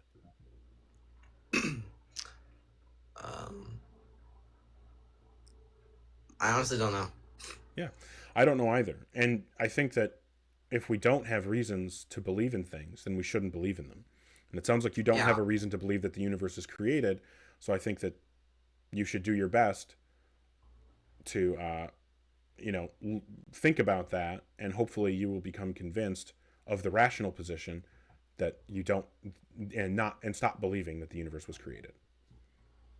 All right, fair enough. Obviously we all have our own opinions too. So Well, it's not about opinions. It's about whether or not our positions are rational. Rational meaning reasons based, right? So if I believe X and I'm a rational person, then that would mean that I have a reason to believe X. So then if someone asks me, why do you believe X? Or why should I believe X? I would be able to give them the reason why I believe X. If my response to if someone asking me why they should believe X is, I don't know, I can't think of a reason to believe X, but I believe it anyway, that would be a demonstration that I'm an irrational person. Oh, cool. Okay, is there anything else? No, that's pretty much it. I just wanted to have like a civil conversation. I didn't want to like go down that argument that has been going on. Yeah, no, I appreciate it. I don't like having those types of conversations. I wish they had been more productive, but it is what it is. But yeah, if there's nothing else, then I appreciate you coming up. I appreciate you being, kind and being able to have a respectful conversation. Hopefully you're able to see as well that the way that I've engaged with you is different than the way that I engage with people who are assholes. I know, yeah. I appreciate it. All right, well, you have a good one. You too, man. God bless. I always think about that, like, God bless, or Jesus loves you, or whatever at the end. It's always like, it just feels like a dog pissing on a tree on their walk, like marking their territory or something. I don't know. It just bugs me. Hey, Philodragon, thank you so much. Wow. Sincerely, thank you so much for the support, Philodragon. I really appreciate it. Jesus Christ, you guys. We have 36,000 likes on here. Fuck, man. I've just been blown away by the support that you guys have been sending, and I look awesome. Should I start wearing hats, you guys? I feel like I actually look decent at that. But that's compared to normal, which that bar is really low. As I am reminded constantly. But thank you so much for the support, Philodragon. I sincerely appreciate that. But yeah, don't currently have any... Oren, you as well. Thank you so much for the support. That's fantastic. sincerely appreciate it. Thank you. That's fucking awesome. I have kind of worn hats a couple times. All right, you know what? I might try the hat thing. I'm going to become a hat guy. I don't know if that's really true. We'll see. You know what's going to happen is I will try out a hat, and then it'll be up to my girlfriend how it actually looks in that situation, and then I will trust her opinion. That's what's going to come down to. She's going to have to be like, oh, that one doesn't work, that one works, because otherwise I'm going to end up with something stupid as fuck. You guys, I think it's funny to mention that I follow a religion and not say what religion it is, because obviously I'm very much an atheist. Like, there's no question about that, right? I'm not saying that I follow anything that has to do with a God, although there probably are people who follow it that do believe in a God, but that's irrelevant. And then it's also not super serious. So it is what it is. It's just, I think it's fun. No, it's not Pastafarian. No, I'm not a Pastafarian. I'm not a Buddhist. What were some of the other? There were a couple others that were thrown out, but yeah, no flying spaghetti monster, no Buddhism, none of that. Maybe what I should actually do, as much as I love Eunice, as much as Eunice is a lot of fun, I have seen that there's actually another person on here who has a farting unicorn, which is pretty disappointing, because that was kind of, like a thing that I thought I had come up with. Obviously, it's not the most original thing in the world, but now I should. Odontology. I don't even know what odontology is. Or Klombadrov. I don't know these things. I'm ignorant. But yeah, if there is anyone 18 plus who, you guys, thank you so much for the support. Oren, Philodragon, fucking Cool Beans, Nobody on Fire, Lupine, SciTech Nature, Drew sending a bunch of stuff. You guys have supported, Lupine has supported so much. People sending support to Catholic Thinker. Three Pips, Lupine again, Bradley, Chevrolet, Dot, Brando, Drew, just like everybody supporting. Thank you so much. I very, very much appreciate it. I don't want it to seem like I don't, because I sincerely do. Thank you again, Cool Beans. That's fucking awesome. I can't thank you enough. If somebody guesses the religion that I'm talking about, though, you know what? Here's what I'm gonna say. If somebody guesses it, then I will start using that in my lives as the thing that because there's probably an aspect there that I could start referring to as the thing that I point to. B-Dom, you're close. You are close. I am certainly not a Scientologist or a Christian. Jediism? No, not Jediism. Although, in a sense, that's also kind of close. But not really. But kind of. No, not Confucian. Taoism is the closest we've gotten so far. So I'll let you guys marinate on that. 3 Pips, thank you so much. Currently, we don't have anybody requesting. Oh no, I'm not a Satanist. Nope, not Shinto either. Way more fun than any of those. Way more fun. Think fun. I know I don't seem like a person that has fun, but sometimes. No, I don't believe in anything that has to do with a god. I don't believe in anything that requires a god belief. Pantheism, panentheism are maybe like God adjacent, but I don't believe in anything like that. Hentai-ism, no. I don't know what axiarchism is either. But ideally here, I would love to see if we could have maybe just one more conversation before I call it for the night. So if you are 18 plus and you have some kind of argument or evidence that would provide justification to believe in a God, please feel free to request up, and I'd be happy to have the conversation. Okay, if you guys keep guessing the same stuff over and over again. No, I'm not a Satanist. All right, so I actually, I guess I'll just go for it. It's not like it's a big deal. I consider myself a dudist. I consider myself to be a dudist. And dudism is based on the movie The Big Lebowski, it's like Taoism through the lens of the Big Lebowski. I've been a dudist for like 16 years. Yes, 3 pips. Fuck yeah. Yes, the dude abides. The dude abides. Yes, I am a dudist. I think dudism is just like the chillest. You know what I mean? And like in terms of like ways of looking at the world, ways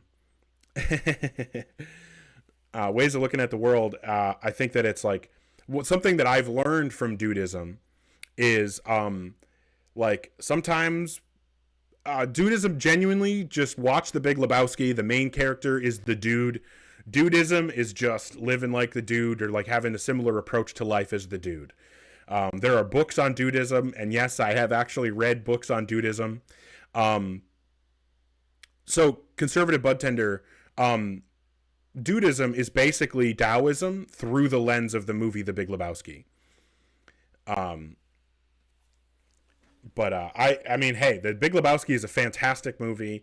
It's got Jeff Bridges, Steve Buscemi, and I love John Goodman. He's amazing in it. So it's a fantastic movie, and I love the dude's look at reality, or look, his perspective on reality. Sometimes when you gotta, when things are rough, sometimes you just gotta, oh, yep, Sam Elliott's in it. Everybody just go watch The Big Lebowski. Well, if you haven't watched it, go watch it. But I think it's basically what it boils down to, though, is like sometimes when things get rough, the best thing to do is like fucking take a nap, smoke a joint, if you're into that kind of thing, whatever. Doesn't matter if you're not, but like, you know what I mean? Like, have a White Russian, you know what I mean? Like, just chill the fuck out sometimes, you know? And obviously dualism. No, I don't believe in dualism. I would say, like I said, that I'm not a Taoist for a reason, right? Like, I'm not a Taoist, actually. It's just there are lots of elements of Taoism that are filtered through the lens of the movie The Big Lebowski, and that's what dudism is. But dudism doesn't like require you or commit you to anything like any supernatural beliefs or anything like that, right? It doesn't require you to believe in anything actually supernatural. Prescribe the same academic arguments to the validity of dudism. No. Because dudism doesn't make claims about reality. Dudism is more of like a mindset, man. You know what I mean? That's it's more of a perspective than a thought about truth. I don't have a cool rug. You know what? I just made a whole bunch of space in my living room by moving my love seat, and you know what? I think that I should. That would be awesome. That's another task I'm going to outsource to my girlfriend and see if she can help me find a rug. That would be cool. That would be cool. It does tie the whole room together. Dudism is awesome. But yeah, I don't know. I mean, we're butting up against 10 o'clock here. It's been a little bit since we haven't really gotten any. Lespazo, if you want to have a conversation, feel free to request. The guest box has been open the entire time. I've just, honestly, the only reason I've been talking about dudism or any of this stuff is just to kill time, hoping that someone will request and we can have a conversation. So if you are 18 plus, so there, next to the text box is going to be an icon with a blue person and a pink person. You click on that, and then it'll give you a button to press that says request, and you press the request button, and that adds you to the queue, and then I can bring you into the live. I don't request people to come up. I don't. Hey, Lobes. Oh, hey, yeah. Also, thanks for the support, Lobes. That's awesome. I appreciate it. But yeah, I don't request people to come up because this is, voluntary. Okay, it looks like Lespazo figured it out, and we can have the conversation. Hopefully. Hi, Lespazo. Are you at least 18? Yeah. Okay, and what God do you believe in? Jesus Christ. Cool.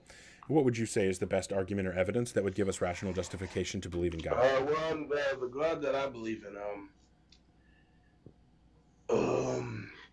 so the best, say the question again. I don't remember the question. Yeah, what's the best argument or evidence that would give us rational justification to believe in God? Life and consciousness. So one, the God I believe in can't be. I don't know how you were trying to use science or logic to try to find a God that doesn't abide by that. Okay, so how do we confirm that God exists? Oh no, we don't. Oh, okay. Well, I agree. I also think that we can't confirm that God exists, and that's why we shouldn't believe in it. So, fair enough. We'll see. Maybe this is the same Dot that I spoke with before. The only person who can give the Elliot argument without being a complete piece of shit. Is that you? Hello, what's going on? Are you the same person I talked to about the Elliot argument a few days ago? No.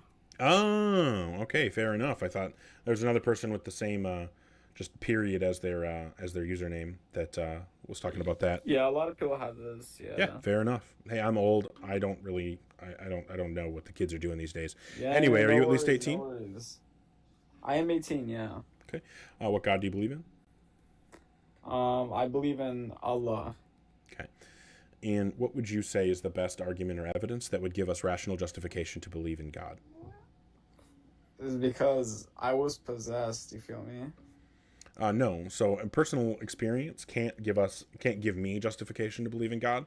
So what would be an argument or evidence that could give me justification to believe in God? Okay, I got you. All right, just think about the universe, right? Just think about like how advanced it is and how complex it is.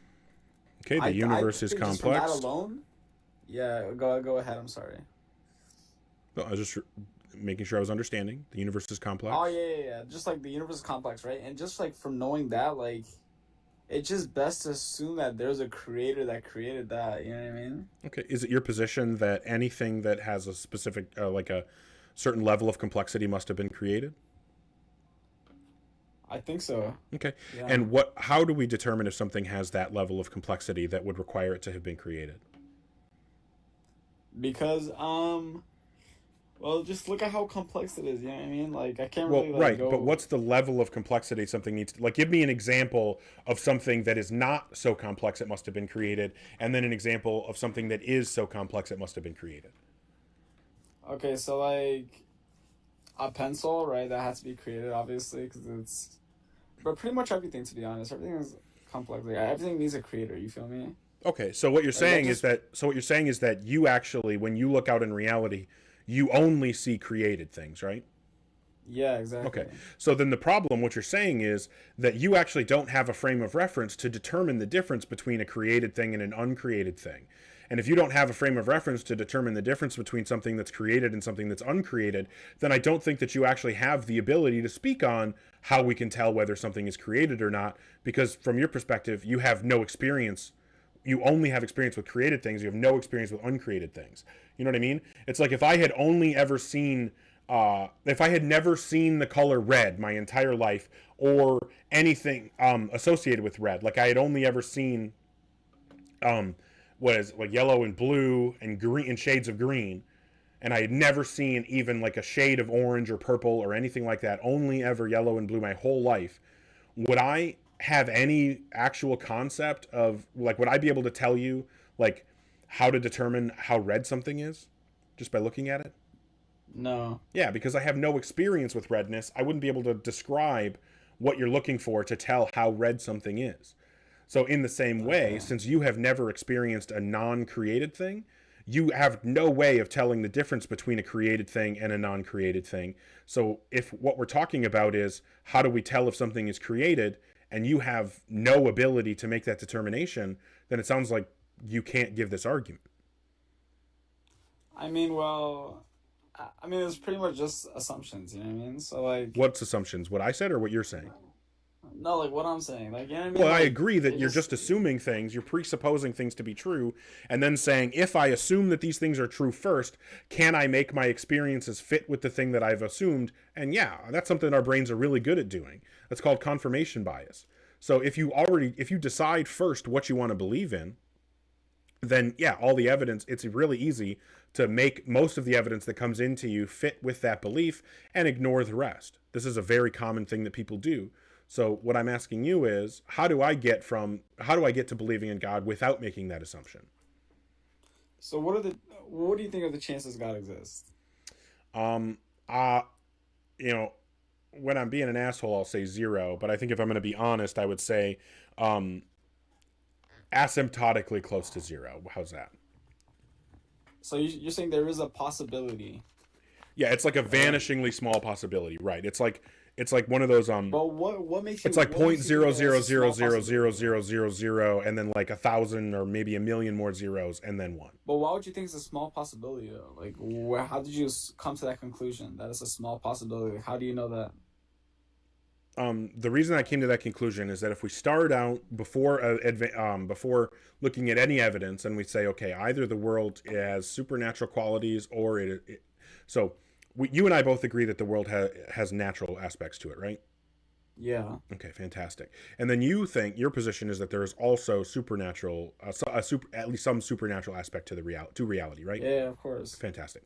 So if we take the position that either universe is completely natural or the universe is not completely natural, like those are the two positions that I have in front of me, and if I think, okay, before considering any evidence whatsoever, what's the probability of each of those? Well, if I haven't considered any evidence, let's just say I want to be fair and I put them both at 50%, okay? And then I start saying, okay, like, how do we start investigating? Oh, this guy left. Dot. I was actually trying to answer the question. Crazy. Okay, well, all I was going to say is that if we actually start investigating explanations for anything in reality, what we find is that we have natural explanations for everything that we've been able to confirm an explanation for. And we have never, ever encountered something supernatural as an explanation for something.